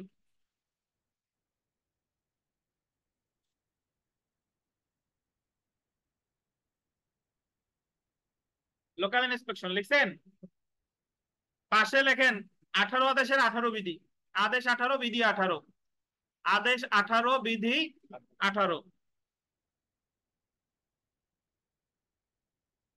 আদেশ 18 বিধি 18। নিচে লেখেন শুধুমাত্র আদালত স্বপ্রণোদিত হয়ে, শুধুমাত্র আদালত স্বপ্রণোদিত হয়ে।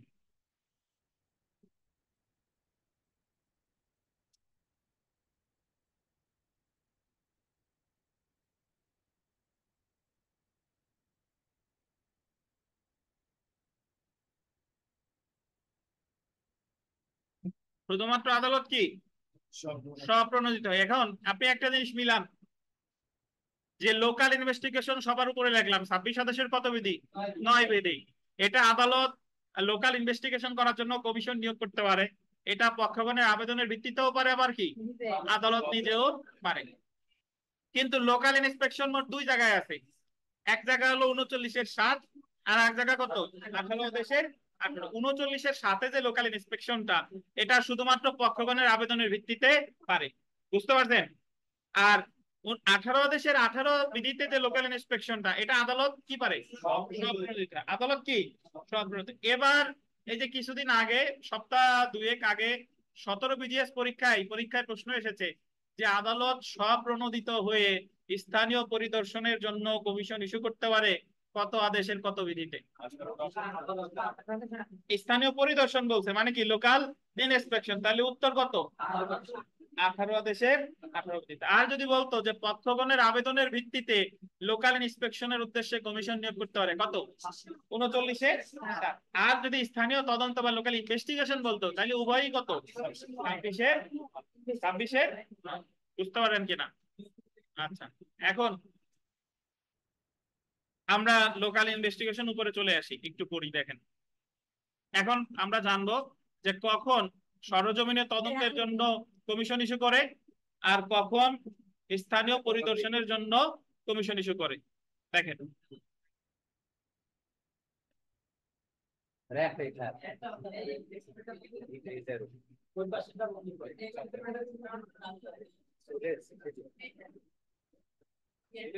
দেখেন দেওয়ানি কার্যবিধির 26 আদেশের 9 বিধির অধীন আদালত, আন্ডারলাইন করবেন, সরেজমিনে তদন্তের বা লোকাল ইনভেস্টিগেশনের জন্য কমিশন ইস্যু করতে পারে।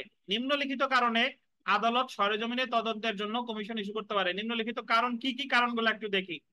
আন্ডারলাইন করেন, মামলার বিরোধীয় কোনো বিষয় ব্যাখ্যা করার জন্য। একটা মামলার কি বিষয় ব্যাখ্যা করার জন্য? বিরোধীয় বিষয়। বা কোন সম্পত্তির, আন্ডারলাইন করেন, বাজার দর, মধ্যবর্তী মুনাফা মানে মিন প্রফিট, ক্ষতিপূরণের টাকা বা বাৎসরিক প্রকৃত মুনাফা নির্ণয় করার জন্য। তাহলে স্থানীয় তদন্তের জন্য কমিশন ইস্যু করা যায় ভাই, বিরোধীয় বিষয় ব্যাখ্যা করার জন্য করতে পারে, সম্পত্তির বাজার দর নির্ণয় করার জন্য করতে পারে, মধ্যবর্তী মুনাফা নির্ণয় করার জন্য করতে পারে, ক্ষতিপূরণের টাকা বা বাৎসরিক প্রকৃত মুনাফা নির্ণয় করার জন্য স্থানীয় তদন্তের জন্য কমিশন নিয়োগ করতে পারে। আদালত স্বপ্রণোদিত হয়েও পারে, আবার কি পক্ষগণের আবেদনের ভিত্তিতেও পারে। তারপরে দেখেন, আদালত কর্তৃক নির্ধারিত অনধিক গোল দিবে 3 মাসের মধ্যে স্থানীয় তদন্তের প্রতিবেদন জমা দিতে। কয় মাসের মধ্যে? 3 মাসের মধ্যে। তো যদি আপনাকে বলে যে স্থানীয় তদন্তের প্রতিবেদন কমিশন তো যে পাঠাইলো, যে মধ্যবর্তী মুনাফা বলেন বা বিরোধী বিষয় ব্যাখ্যা বলেন, এমনই তদন্ত করবে কয় মাসে, রিপোর্ট জমা দিবে কয় মাসের মধ্যে? অনধিক 3 মাস। আর আর যদি এখন আপনি বলতে পারেন যে স্যার তাহলে এটা তো স্থানীয় তদন্তের ক্ষেত্রে জানলাম, বাট লোকাল ইন্সপেকশনের ক্ষেত্রেও কমিশন ইস্যু করে, সেটা কখন? লোকাল, এই যে এইগুলা ছাড়া এই জায়গা তো তদন্তের ক্ষেত্রে গ্রাউন্ড গুলো বলা কি কি, বিরোধী বিষয় ব্যাখ্যা, বাজার দর, মধ্যবর্তী মুনাফা, ক্ষতিপূরণের টাকা, বাৎসরিক প্রকৃত মুনাফা, এইগুলা ছাড়া আর যদি কোনো ক্ষেত্রে কমিশন নিয়োগের দরকার হয় ওই জায়গায় গিয়ে, তাহলে আবেদন করবে লোকাল ইন্সপেকশনের। কিসে? লোকাল ইন্সপেকশনের। আমি যদি পক্ষগণ আবেদন করে তাহলে 39-7, আর যদি আদালত স্বপ্রণোদিত হয়ে করে তাহলে করে 18 এখন একটা মজার বিষয় হচ্ছে যে আপনি ধরেন বাদী কমিশন নিয়োগের আবেদন করতে স্থানীয় তদন্তের জন্য, দরখাস্ত করবে 26/9 নাকি, এই আবেদন মঞ্জুর করুক বা না মঞ্জুর করুক, এটা আপিল অযোগ্য আদেশ, তো এর বিরুদ্ধে প্রতিকার কি? রিভিশন। তো এই কমিশন বলেন, মানে কমিশন রিলেটেড যে কোনো কিছু হইলেই প্রতিকার হচ্ছে রিভিশন।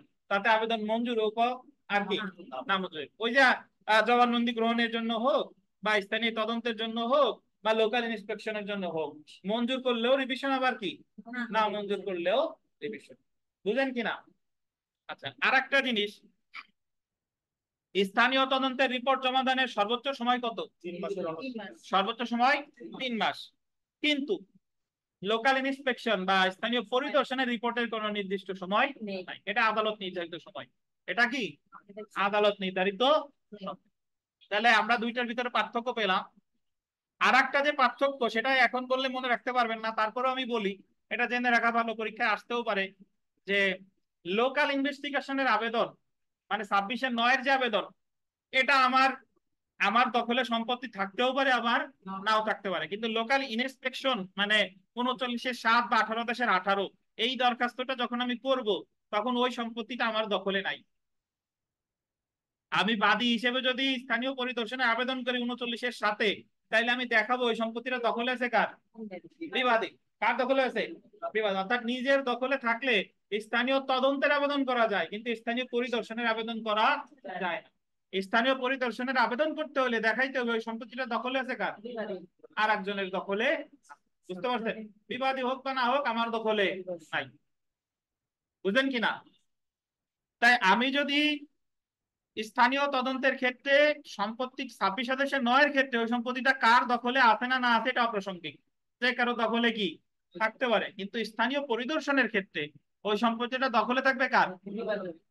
মানে যে দরখাস্ত করছে তার দখলে নাই, যে দরখাস্ত করছে তার দখলে নাই, এই হচ্ছে কথা। কে বোঝেন নাই বলেন দেখি? আপনারা তো ক্লাস লেকচার দেখেন না, এগুলো দেখলে যা বুঝবেন না বাসায় গিয়ে দেখলে ক্লিয়ার হয়ে যাবে। নাচ গান দেখবেন, টিকটক দেখবেন, দেখবেন কেন? দেখেন দেখেন 1 নাম্বার প্রশ্নটা দেখেন, স্থানীয় তদন্ত বা পরিদর্শনে কোন কাজটি করা যায় না? স্থানীয় তদন্ত বা পরিদর্শন, দেখেন সম্পত্তির দখলকার নির্ধারণ, সম্পত্তির দখলকার নির্ধারণ করবে আদালত। এটা কমিশন গিয়ে কখনো বলতে পারে না যে অমুক ইদমের দখলদার। এটা সাক্ষ্য প্রমাণাদি সব কিছু বিবেচনা করার পরে আদালত সিদ্ধান্ত দিবে এই সম্পত্তির দখলদারকে, দখলে কে থাকবে আর দখলে কে থাকবে না, এটা নিবে কে? আদালত। 2 নাম্বার প্রশ্নটা দেখেন, লোকাল ইনভেস্টিগেশনের অধিবিধান দেওয়ানি কার্যবিধি কততে আছে? অনেক জটিল প্রশ্ন করতে নাকি? লোকাল ইনভেস্টিগেশন কত? 26-27 আর যদি আপনাকে বলতো লোকাল ইন্সপেকশন 39-7 অথবা 18 আদেশের 18 আসফা খানম বলেন তো যে আমার দখলে আছে সম্পত্তিটা, এখন আমি লোকাল ইনভেস্টিগেশনের আবেদন করতে পারবো নাকি লোকাল ইন্সপেকশনের?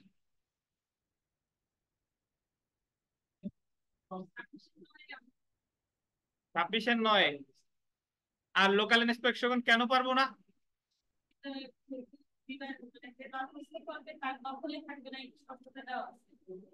39-7 যদি আমি দরখাস্ত করি তাহলে আমার দেখাইতে হবে এই সম্পত্তিটা আমার দখলে নাই। আর 26-9 দরখাস্ত আমার দখলে থাক বা না থাক, 26-9 দরখাস্ত সর্বদাই কি করা যাবে। বুঝতে পারছেন? আচ্ছা, পীযুষ সাহেব বলেন তো যে 3 মাসের মধ্যে রিপোর্ট দিবে লোকাল ইনভেস্টিগেশনের ক্ষেত্রে না ইন্সপেকশনের ক্ষেত্রে?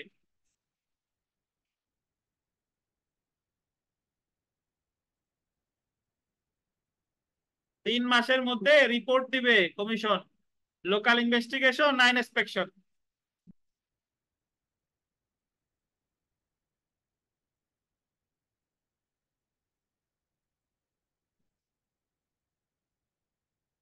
কত?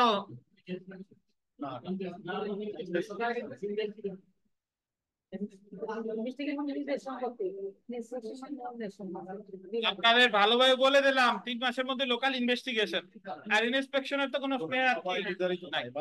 বুঝেন কিনা? উল্টে যাচ্ছে কথা, গরমে নাকি? দেখেন, আমরা চলে আসি 26-11 বিধি, এবং আমি কিন্তু মোটামুটি আপনাদের যে ধরনের প্রশ্ন হতে পারে এই জায়গায় একটু শুনলে কোনো তথ্য এখানে বাদ নাই। আমি বললাম যে লোকাল ইনভেস্টিগেশন বলেন বা ইন্সপেকশন বলেন, দরখাস্ত মঞ্জুর হোক বা না মঞ্জুর হোক, প্রতিকার কি রিভিশন। এই জায়গায় কোনো আপিলযোগ্য আদেশ নাই। এবং এই যে আপনি লোকাল ইন্সপেকশনের জন্য কমিশনের আবেদন করতেছেন বা ইনভেস্টিগেশনের জন্য আবেদন করতেছেন, এগুলো হলো অন্তর্বর্তীকালীন আদেশ। কি আদেশ? এটা আমার দরখাস্ত মঞ্জুর করুক বা না করুক, এটা হলো একটা কি আদেশ? অন্তর্বর্তীকালীন আদেশ বা অ্যাড ইন্টারিম অর্ডার।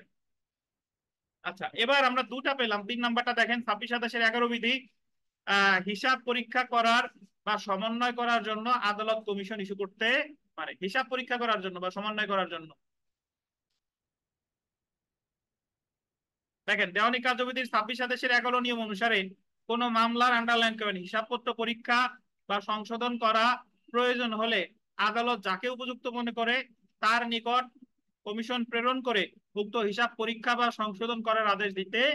ধরেন একটা মামলা হয়েছে হিসাবের গরমিল রিলেটেড, এখন অনেক কম্পিউটার আছে বা অনেক খাতা আছে, এইগুলা পরীক্ষা এগুলা যাচাই বাছাই করা দরকার যে ঠিকঠাক আছে কিনা। এখন জজ সাহেব তো ওই কাজগুলো করার তো ওনার এত সময় নাই, তাইলে উনি এই কাজগুলো করার জন্য কারে প্রেরণ করতে পারে? একজন ব্যক্তিরে, একজন প্রতিনিধিরে পাঠাইতে পারে, যারা বলে কি কমিশন। বুঝতে পারছেন? এবং এটা আছে কততে? 26-11। বলেন তো 26-11-তে একজনের, আমি বাদী পক্ষ, আমি আবেদন করলাম ইওর অনার এই হিসাবের খাতাগুলো পরীক্ষা করার জন্য একটা কমিশন নিয়োগ করা হোক। আদালত দরখাস্ত মঞ্জুর করলো, তাহলে বিবাদী প্রতিকার কি? রিভিশন। বা আমি আবেদন করলাম ইওর অনার যে একজন কমিশন নিয়োগ করা হোক, আমার দরখাস্ত মঞ্জুর করে নাই, তাহলে আমার প্রতিকার কি? রিভিশন।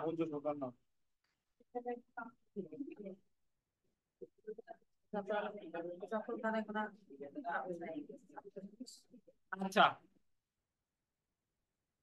এই যে ওনারা যারা এলএলবি পাস করে আসছে, ওনাদের মাথায় কিন্তু ভালো ধরতেছে, কারণ ওনারা মাত্র এগুলো পড়ে আসছে।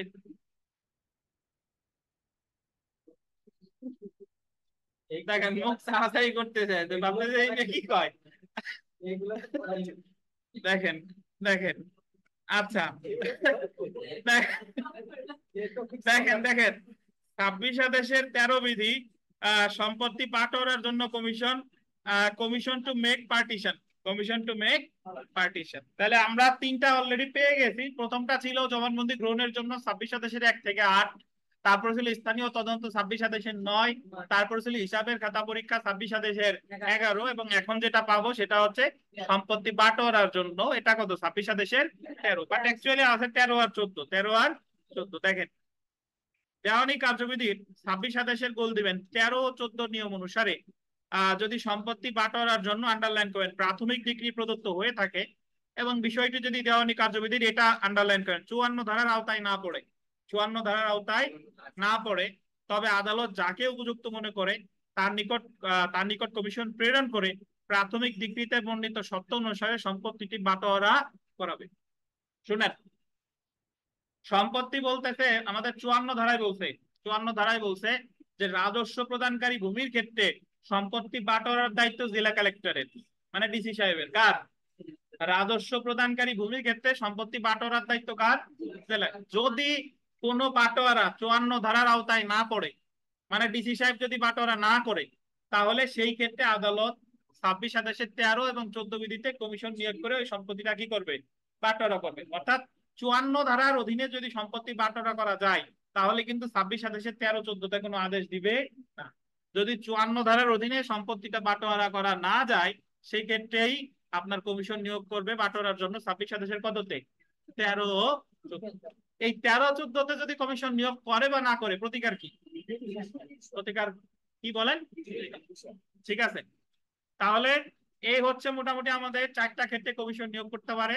26 আদেশের 1 থেকে 8 এটা হলো আপনার কোনো ব্যক্তির জবানবন্দি গ্রহণের জন্য। কোন কোন ক্ষেত্রে? 26 আদেশের 1। কোন কোন ব্যক্তির ক্ষেত্রে? 26 আদেশের 4। মনে আছে কিনা? স্থানীয় তদন্তের ক্ষেত্রে 26 আদেশের 9। আর হিসাবের খাতা পরীক্ষার ক্ষেত্রে 26 আদেশের 11। আর সম্পত্তি বাটোয়ারা 26 আদেশের 13 ও 14, যে ক্ষেত্রে এটা কিসে পড়ে না? 54 ধারার অধীন পড়ে না। আর এই 26 আদেশে কোনো আপিলযোগ্য আদেশ নাই। তো 26 আদেশ রিলেটেড কিছু আসলেই মঞ্জুর হোক বা না মঞ্জুর হোক চোখ বন্ধ করে কি বিষয়।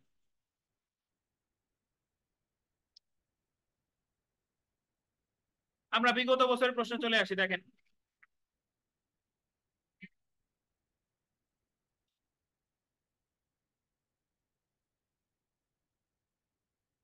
নিম্নের কোন ক্ষেত্রে দেওয়ানি কার্যবিধির 26-এর বিধান অনুযায়ী কমিশন ইস্যুর আন্ডারলাইন করেন আদেশ দেওয়া যায় না? সম্পত্তির ভাগ বন্টনের জন্য যায়, নালিশি জমি কোনো নির্দিষ্ট দাগভুক্ত কিনা তা নির্ধারণের জন্য যায়, কোনো দলিল বর্ণিত জমি নির্দিষ্ট কোনো দাগভুক্ত কিনা তার জন্য যায়, নালিশি জমিতে কোন পক্ষের সত্ত্ব আছে কিনা তা নির্ধারণ করতে, সত্ত্ব আছে কিনা এটা নির্ধারণ করার জন্য কমিশন নিয়োগ করা যাবে। আর সত্ত্ব আছে কিনা এটা নির্ধারণ করার দায়িত্ব কার? আদালতের। সেলফ প্র্যাকটিসে মোটামুটি যা পড়লাম এগুলো যদি আপনি মাথায় রাখতে পারেন সবই গুরুত্বপূর্ণ। দেখেন, আদালত যে সকল ক্ষেত্রে কমিশন ইস্যু করতে পারে তা দেওয়ানি কার্যবিধিতে উল্লেখ করছে কত ধারায়? 75 ধারায়। আর যদি আদেশের কথা বলি, কত আদেশ? 26 আদেশ। 2 নম্বর প্রশ্নটা দেখেন যে আদালত সাক্ষীদের জবানবন্দি গ্রহণের জন্য টু এক্সামাইন উইটনেস যে সকল ক্ষেত্রে, দেখেন যে সকল ক্ষেত্রে, তাহলে কত? 26 আদেশের কত? 1। যদি বলতো ব্যক্তি, 26 আদেশের 4। আর এই জায়গা মোটামুটি যা আছে পড়ে নিবেন, সবই গুরুত্বপূর্ণ।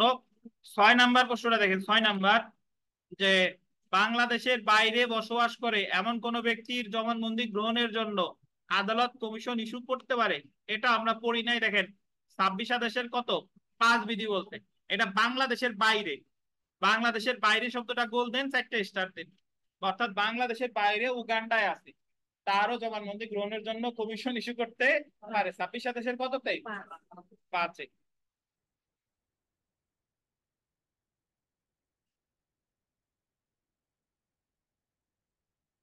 ধরেন লিটন দাস, সৌম্য সরকার পারতেছে না, ওদের বিরুদ্ধে মামলা করলাম ক্ষতিপূরণের বাংলাদেশ ক্রিকেট দলের বিরুদ্ধে। এখন ওদের সাক্ষী হিসেবে বা ওদের জবানবন্দি গ্রহণের জন্য কমিশন ইস্যু করবে ওই সেই আমেরিকা যাবে। কততে? 26 আদেশের 5-এ। 7 নাম্বার দেখেন, আদালত সরেজমিনে তদন্তের জন্য কমিশন ইস্যু করতে পারে। সরেজমিনে তদন্ত বলছে, পরিদর্শন না। 26-এর কত? 9। এই যে দেখেন হিসাবের পরীক্ষা, কমিশন টু এক্সামাইন অ্যাকাউন্টস, কত? 26 আদেশের 11। এগুলো মোটামুটি আপনারা পারবেন সবই, তবে জায়গা সব গুরুত্বপূর্ণ। 12 নাম্বার দেখেন, 12 নাম্বার খুবই গুরুত্বপূর্ণ যে আদালত কর্তৃক নির্ধারিত কতদিনের মধ্যে স্থানীয় তদন্তের প্রতিবেদন, কতদিন? যদি বলে স্থানীয় পরিদর্শন, দেখেন। তারপরে এটা গুরুত্বপূর্ণ, 13 নাম্বারও খুবই গুরুত্বপূর্ণ যে দেখেন যে এটা যদি বলি কোন ধরনের সম্পত্তি বাটোয়ারা করার জন্য দেওয়ানি কার্যবিধি অনুযায়ী বাটোয়ারা কমিশন গঠন করা যায়। এ জায়গায় কি সম্পত্তি বলছে? স্থাবর সম্পত্তি। উভয় সম্পত্তি না, কিন্তু কি সম্পত্তি? স্থাবর সম্পত্তি। জি। তারপরে 14 দেখেন যে বাংলাদেশের আহ বাইরে বসবাসরত কোনো ব্যক্তিকে সাক্ষ্য দেওয়ার জন্য আদালত কি দিতে পারে? কমিশন বা অনুরোধ পত্র দিবে। 26 আদেশের 5 বিধি। 26 আদেশের 5 বিধি। 26-এর 5। জি।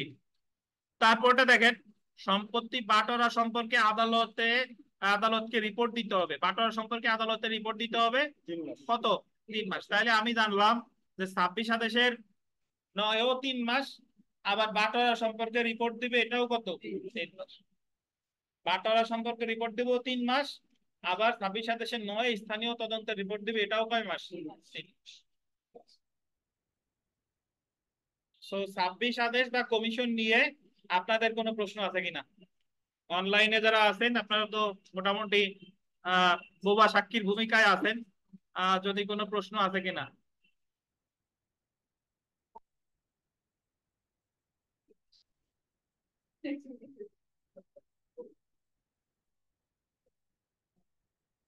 বলেন ভাই। যে এটা আদালতের যা খুশি তাই, যে কোনো বিষয় আদালতের মনে হইলেই কমিশন ইস্যু করবে 18 দেশের 18-তে।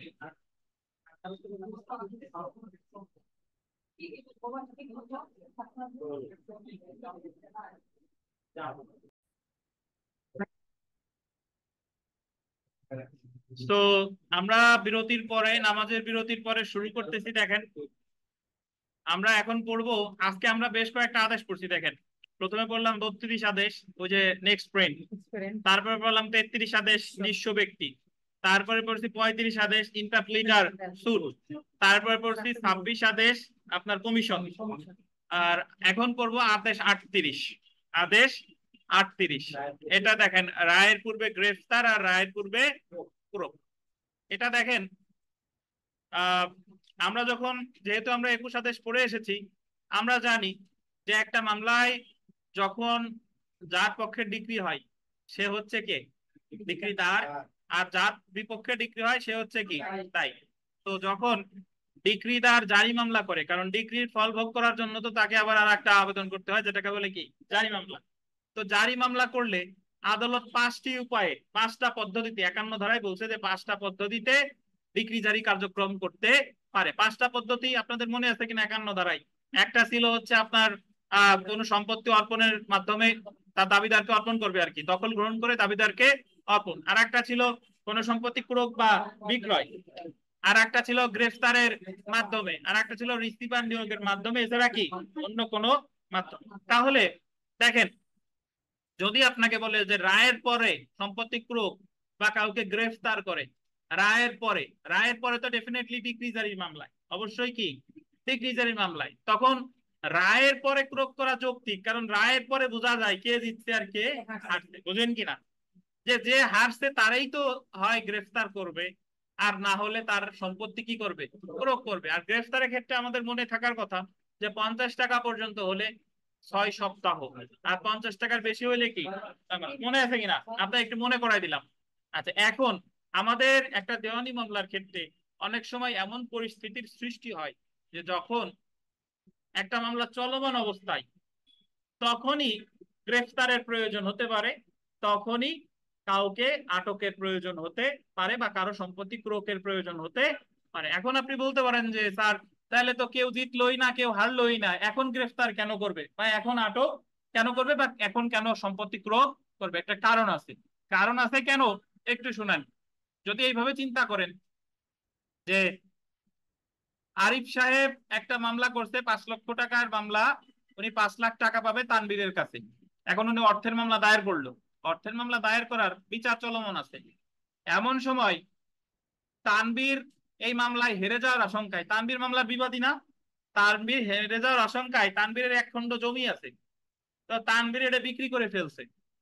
মানে তানবীরের মনে মনে এই চিন্তা যে আমি জমি বিক্রি করে টাকা পয়সাতে ভালো মন্দ খেয়ে যাই, যাতে মামলা হারলে আমার কাছ থেকে এই টাকা কি আদায় করতে না পারে। এখন তানবীর যদি এই মামলা চলমান থাকা অবস্থায় সে হেরে যাওয়ার আশঙ্কায় সে অলরেডি তার সম্পত্তি বিক্রি করে ফেলছে বা বিক্রি করার উদ্যোগ নিছে। এই মুহূর্তে যে আরিফ সাহেব টের পেয়ে গেল, আরিফ সাহেব টের পেলো যে তানভীর মামলা হেরে যাওয়ার আশঙ্কায় তার এক খণ্ড জমি এটা বিক্রি করে ফেলছে অথবা উদ্যোগ নিছে, এবং আরিফ সাহেব আদালতকে অবগত করলো যে ওনার, যে সে যদি এই এক খণ্ড জমি বিক্রি করে ফেলছে বা বিক্রি করার উদ্যোগ নিছে, এই জমি যদি সে বিক্রি করে ফেলে তাহলে তা আমি ডিগ্রি পাইও আমার কোনো লাভ নাই, তাহলে তানভীরের কাছ থেকে আমি টাকা আদায় করব কেমনে?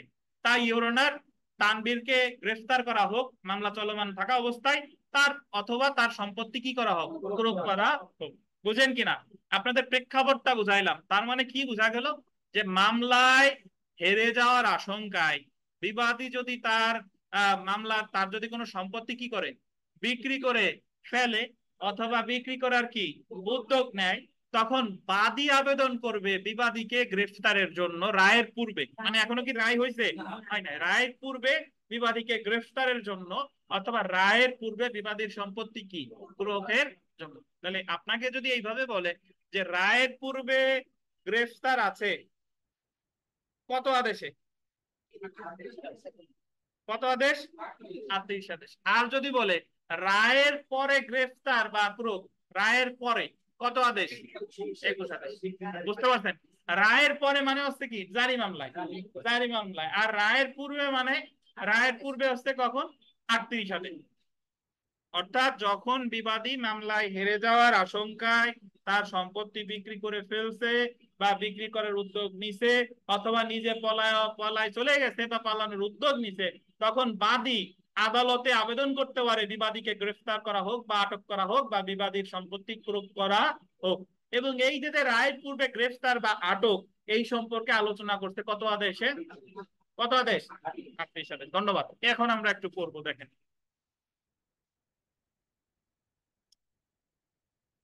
তাহলে রায়ের পূর্বে গ্রেফতার বা আটক, ইংরেজিতে এটাকে বলে arrest and attachment before judgment. Arrest মানে তো জানেন গ্রেফতার, আর অ্যাটাচমেন্ট মানে কি কোড়ক।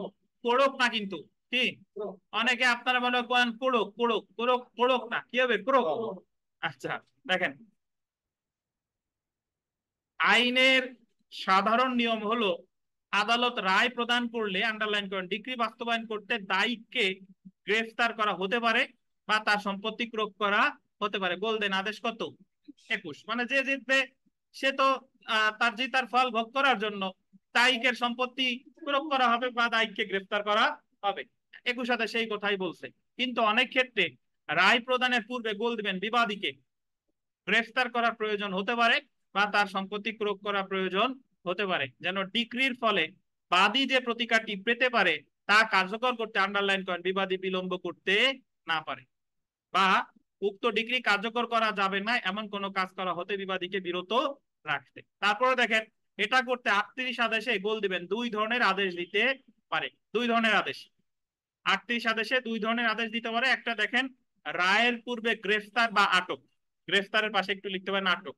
রায়ের পূর্বে কি গ্রেফতার বা আটক, এটাকে ইংরেজিতে বলে অ্যারেস্ট বিফোর জাজমেন্ট। মানে রায়ের পূর্বে গ্রেফতার বা আটক। সে কিন্তু এখনো মামলায় হারে নাই, মামলায় এখনো কি হারে নাই, কিন্তু তাই তার আগেই তারে গ্রেফতার করতে পারে বা আটক করতে পারে। এটা আছে 38 আদেশের 1 থেকে 4 বিধি। কত বিধি? 1 থেকে 4।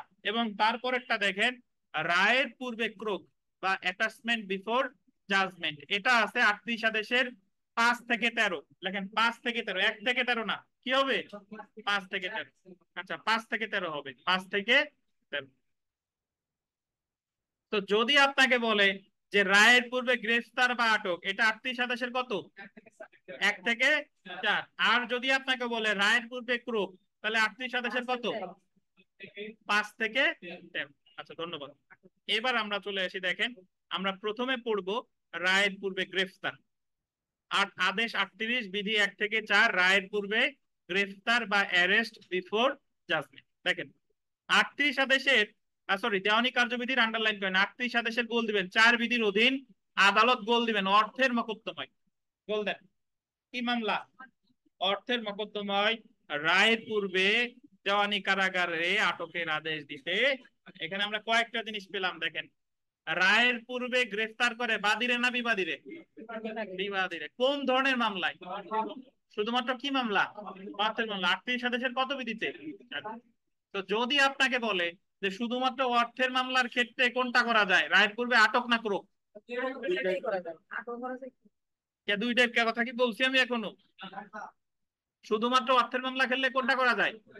ধরেন ক্রোকের তো কিছুই করি নাই, করছি, তাহলে আপনারা দুইটা বলেন কেন?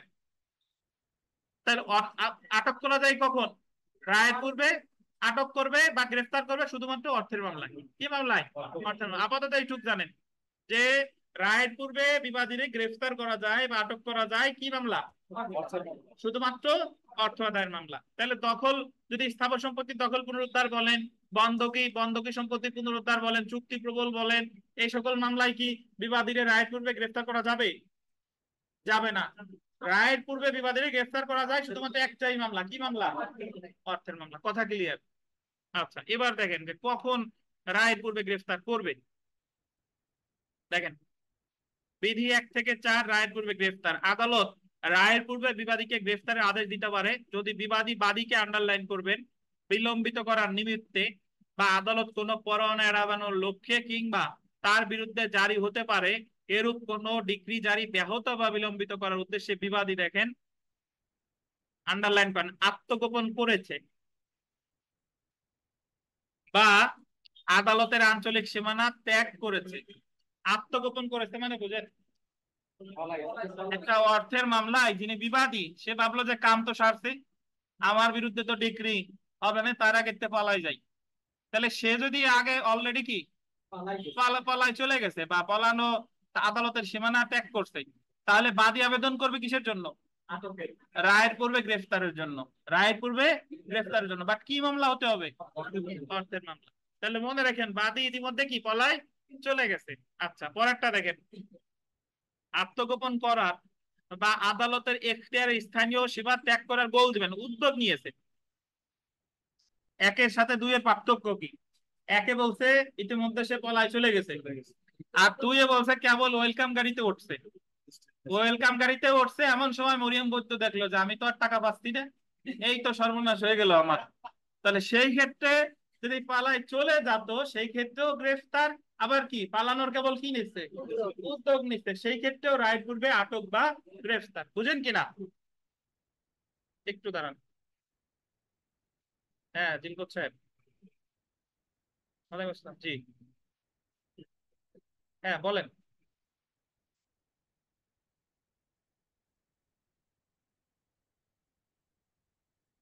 মানে কোন বিষয়? আসেন, সমস্যা কি? আসতে আর সমস্যা কি? আসেন আসেন, সমস্যা নাই, যে কোনো সময় আসেন, সমস্যা নেই।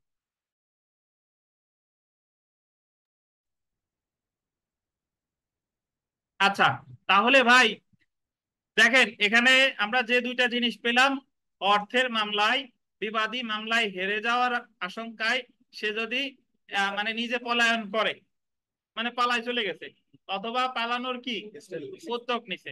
3 নাম্বার দেখেন, বা তার সম্পত্তি বা সম্পত্তির কোনো অংশ, আন্ডারলাইন কেন, হস্তান্তর করেছে, হস্তান্তর করেছে বা আদালতের স্থানীয় সীমা হতে বল দিবেন অপসারণ করেছে। সে নিজে পলায়ন করুক বা না করুক, তার এক খণ্ড জমি ছিল, জমি হয় কাউরে দান করছে অথবা বিক্রি করছে, নাকি? মানে হস্তান্তর কি, মানে হস্তান্তর করে ফেলছে, যাতে মামলায় হারলে ওই সম্পত্তি ক্রোধ করে তার কাছ থেকে টাকা পয়সা আদায় করা না যায়। তাহলে আমার মনে রাখতে হবে যে বিবাদীরে রায়ের পূর্বে আটক করার ক্ষেত্রে বাদীর কয়েকটা জিনিস প্রমাণ করা লাগবে। বাদীকে বলতে হবে যে ইওর অনার, মামলাটা হচ্ছে কি মামলা? অর্থের মামলা। এবং বিবাদী মামলায় হেরে যাওয়ার আশঙ্কায় সে ইতিমধ্যে পলায়ন করেছে অথবা পলায়নের উদ্যোগ নিয়েছে, অথবা সে তার যে সম্পত্তি আছে সেই সম্পত্তি হস্তান্তর, হস্তান্তরের উদ্যোগ নাই নাই কিন্তু হস্তান্তর কি অলরেডি করে ফেলেছে। তাহলে এই সকল শর্ত যদি মানে ফুলফিল করা যায় বা পূরণ করা যায়, তাহলে আদালত রায়ের পূর্বেই বিবাদীরা কি করতে পারে? আটক করতে, সম্পত্তি ক্রোক না, কি করতে পারে? আটক করতে পারে। ক্রোক করলো এখনো পড়ি নাই আমরা, এখন পড়তেছে কি আটক। এবং আটকের ক্ষেত্রে আপনি মনে রাখবেন মামলাটা হতে হবে কি মামলা? অর্থের মামলা। আর বিবাদী অলরেডি পলায় চলে গেছে, বা পলানোর কি উদ্যোগ নিছে, অথবা তার যে সম্পত্তি আছে ইতিমধ্যে কি করছে, হস্তান্তরের উদ্যোগ নেয় নাই, কিন্তু হস্তান্তর কি করে ফেলছে। জি, তারপরটা দেখেন, বিবাদী বাংলাদেশ ত্যাগ করার প্রচেষ্টা করেছে যে বিবাদীর বিরুদ্ধে জারিকৃত কোনো ডিক্রি প্রদত্ত হলে তা প্রয়োগ করতে বাধাগ্রস্ত বা বিলম্বিত হতে পারে। এটা আগের মতোই, মানে বাংলাদেশ ত্যাগ করার প্রচেষ্টা করেছে মানেই তো সে উদ্যোগ নিচ্ছে।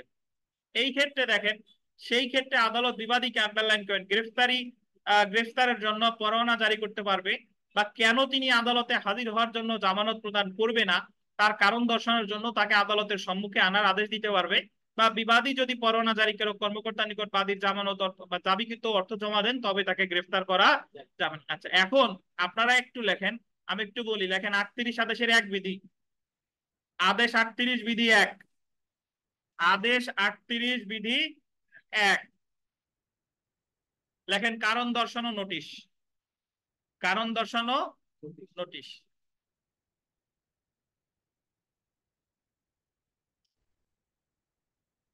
আদেশ 38 বিধি 1 কি লিখবেন, কারণ দর্শানো নোটিশ। কারণ দর্শানো নোটিশ কারে দিবে, বাদীর না বিবাদীরে, বিবাদীরে, যে কেন তোমাকে গ্রেফতার করা হবে না এই মর্মে তুমি কারণ দর্শাও। বিধি 2 লেখেন, কারণ দর্শাতে ব্যর্থ হলে জামানত দিতে বলবে, কারণ দর্শাতে ব্যর্থ হলে জামানত দিতে বলবে।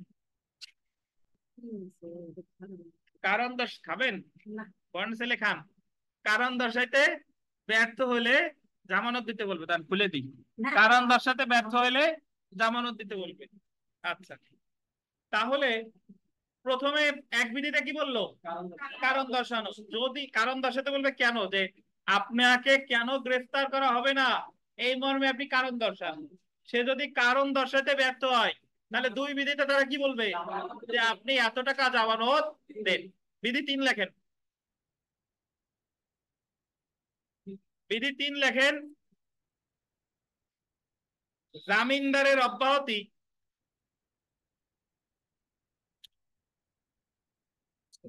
বলে দেবেন, জামিনদারের অব্যাহতি বা নতুন ভাবে বন্ড সম্পাদন, নতুন ভাবে বন্ড সম্পাদন।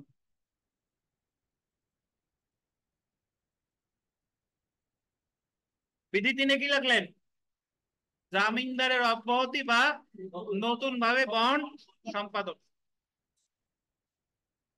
এবার বিধি 4 লেখেন, বিধি 4, বিধি 2 অথবা 3 এর ব্যর্থতার জন্য, বিধি 2 অথবা 3 এর ব্যর্থতার জন্য আটক বা গ্রেফতার। বিধি 4 লেখেন, বিধি 2 অথবা 3 এর ব্যর্থতার জন্য গ্রেফতার বা আটক। কোথায় পড়ে আছেন আপনি, বিধি 3 তো জামিনদারের অব্যাহতি এবং নতুন বন্ড সম্পাদন, এটা লেখছেন। এবার বিধি 4 লেখেন, বিধি 4 দিয়ে লেখেন যে বিধি 2 অথবা বিধি 3 এর ব্যর্থতার জন্য আটক বা গ্রেফতার।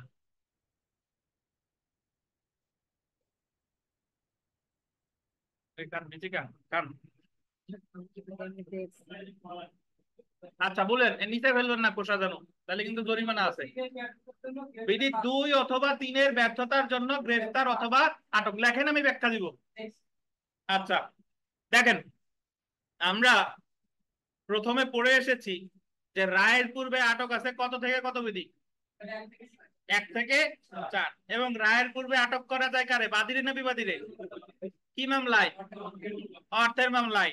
আচ্ছা, এখন প্রথমেই অর্থের মামলায় আটক করা যায় যদি সম্পত্তি বিবাদী কি করছে, বিক্রি করে ফেলছে, অথবা নিজে পলায়ন করেছে, অথবা কি করছে, পলায়নের উদ্যোগ নিচ্ছে। তখন বাদী যায় বলবে ইওর অনার, যে বিবাদী পলায় চলে গেছে, অথবা পলানোর উদ্যোগ নিছে, অথবা তার সম্পত্তি কি হস্তান্তর করে ফেলছে, তারে আটক করা হোক, তারে গ্রেফতার করা হোক। দরখাস্ত দিবে বাদী 38 আদেশের 4-এ, বাট দরখাস্ত দিলেই তারে কিন্তু গ্রেফতার করা হবে না, আগে দিবে 38 আদেশের 1-এ তারে কি কারণ দর্শানোর নোটিশ। তারা বলে শোকজ নোটিশ। কি নোটিশ? যে কেন আপনাকে গ্রেফতার করা হবে না। সে কারণ দর্শাতে যদি ব্যর্থ হয় তাহলে 2 বিধিতে তারা কি বলবে? জামানত দিবেন। বুঝেন কিনা? আচ্ছা, 2 বিধি 3 বিধিতে বললো সে যদি জামানত যদি দেয় 2 বিধিতে, তাহলে নতুন করে বন্ড সম্পাদনের নির্দেশ দিতে পারে কততে? 3-এ। বললো যে আগে যে জামানত দিচ্ছেন তা হবে না, নতুন করে কি দিতে হবে? জামানত দিতে হবে। এখন 2 অথবা 3-এর নির্দেশ পালনে যদি সে ব্যর্থ হয়, অর্থাৎ 2 এসে জামানত দিতে পারে নাই, অথবা নতুন জামানতের কথা বলছিল দিতে আর নতুন বন্ড দিতে পারে নাই, তাহলে তারা আটক করবে কততে? 38-এর। তাহলে একটা জিনিস মনে রাখেন, আপনি কি দরখাস্ত করার সাথে সাথেই তারা আটক করতেছে না। আগে একে হলো কারণ দর্শনের নোটিশ, 2-এ বললো কারণ দর্শনের নোটিশ দিতে ব্যর্থ হলে কি? জামানত। যদি জামানত দিতে সে ব্যর্থ হয় তাহলে তারে আটক। 2-এ ব্যর্থ হইলেই তো তারে আটক, গ্রেফতার, অথবা সে জামানতও দিছে। তারপরে 3-এ বললো যে নতুন করে বন্ড দাও বা নতুন করে জামানত দাও, 3-এ ব্যর্থ হয়েছে, নতুন করে সে দেয় নাই, তাহলে কি? আটক। তাহলে 2 অথবা 3-এ যে নির্দেশটা দিল এটা যদি দিতে ব্যর্থ হয় তাহলেই তাকে কি করবে? আটক বা গ্রেফতার। বুঝেন কিনা? রায়ের পূর্বে আটক বা গ্রেফতার। আচ্ছা, এখন আমরা যদি এখানে একটু করি যে দেওয়ানি কারাগারে আটক, এটা একটু দেখি। দেখেন যে আহ আমরা প্রায় শেষ প্রান্তে আজকের পড়া। দেখেন, বিবাদী উপযুক্ত কারণ দর্শাতে ব্যর্থ হলে, কারণ দর্শাতে ব্যর্থ হয় সে কত বিধিতে? 1 বিধিতে। কারণ দর্শাতে যদি ব্যর্থ হয় আদালত তাকে পর্যাপ্ত অঙ্কের টাকা বা অন্য কোনো সম্পত্তি আদালতে জমা দিতে আদেশ দিবে। কারণ দর্শানোর নির্দেশ দিবে 1-এ, যদি ব্যর্থ হয় তাহলে জামানত দিতে বলবে কত? 2-এ। এই জায়গা 2-3 উনি ব্যাখ্যা করে নাই, আমরা কিন্তু আপনাদের লিখে দিয়ে ব্যাখ্যা করে দিলাম যে 1-এ কারণ দর্শানো, 2-এ কারণ দর্শাতে ব্যর্থ হলে জামানত, 3-এ নতুন করে বন্ড বা জামানত, 4-এ গ্রেফতার।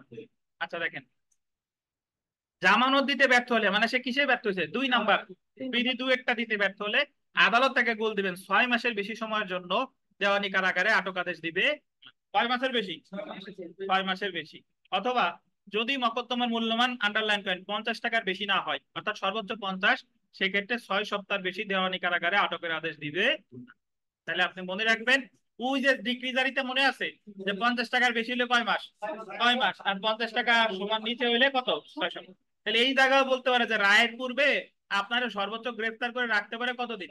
6 মাস। আর যদি 50 টাকার কম হয় তাহলে কত? 6 সপ্তাহ।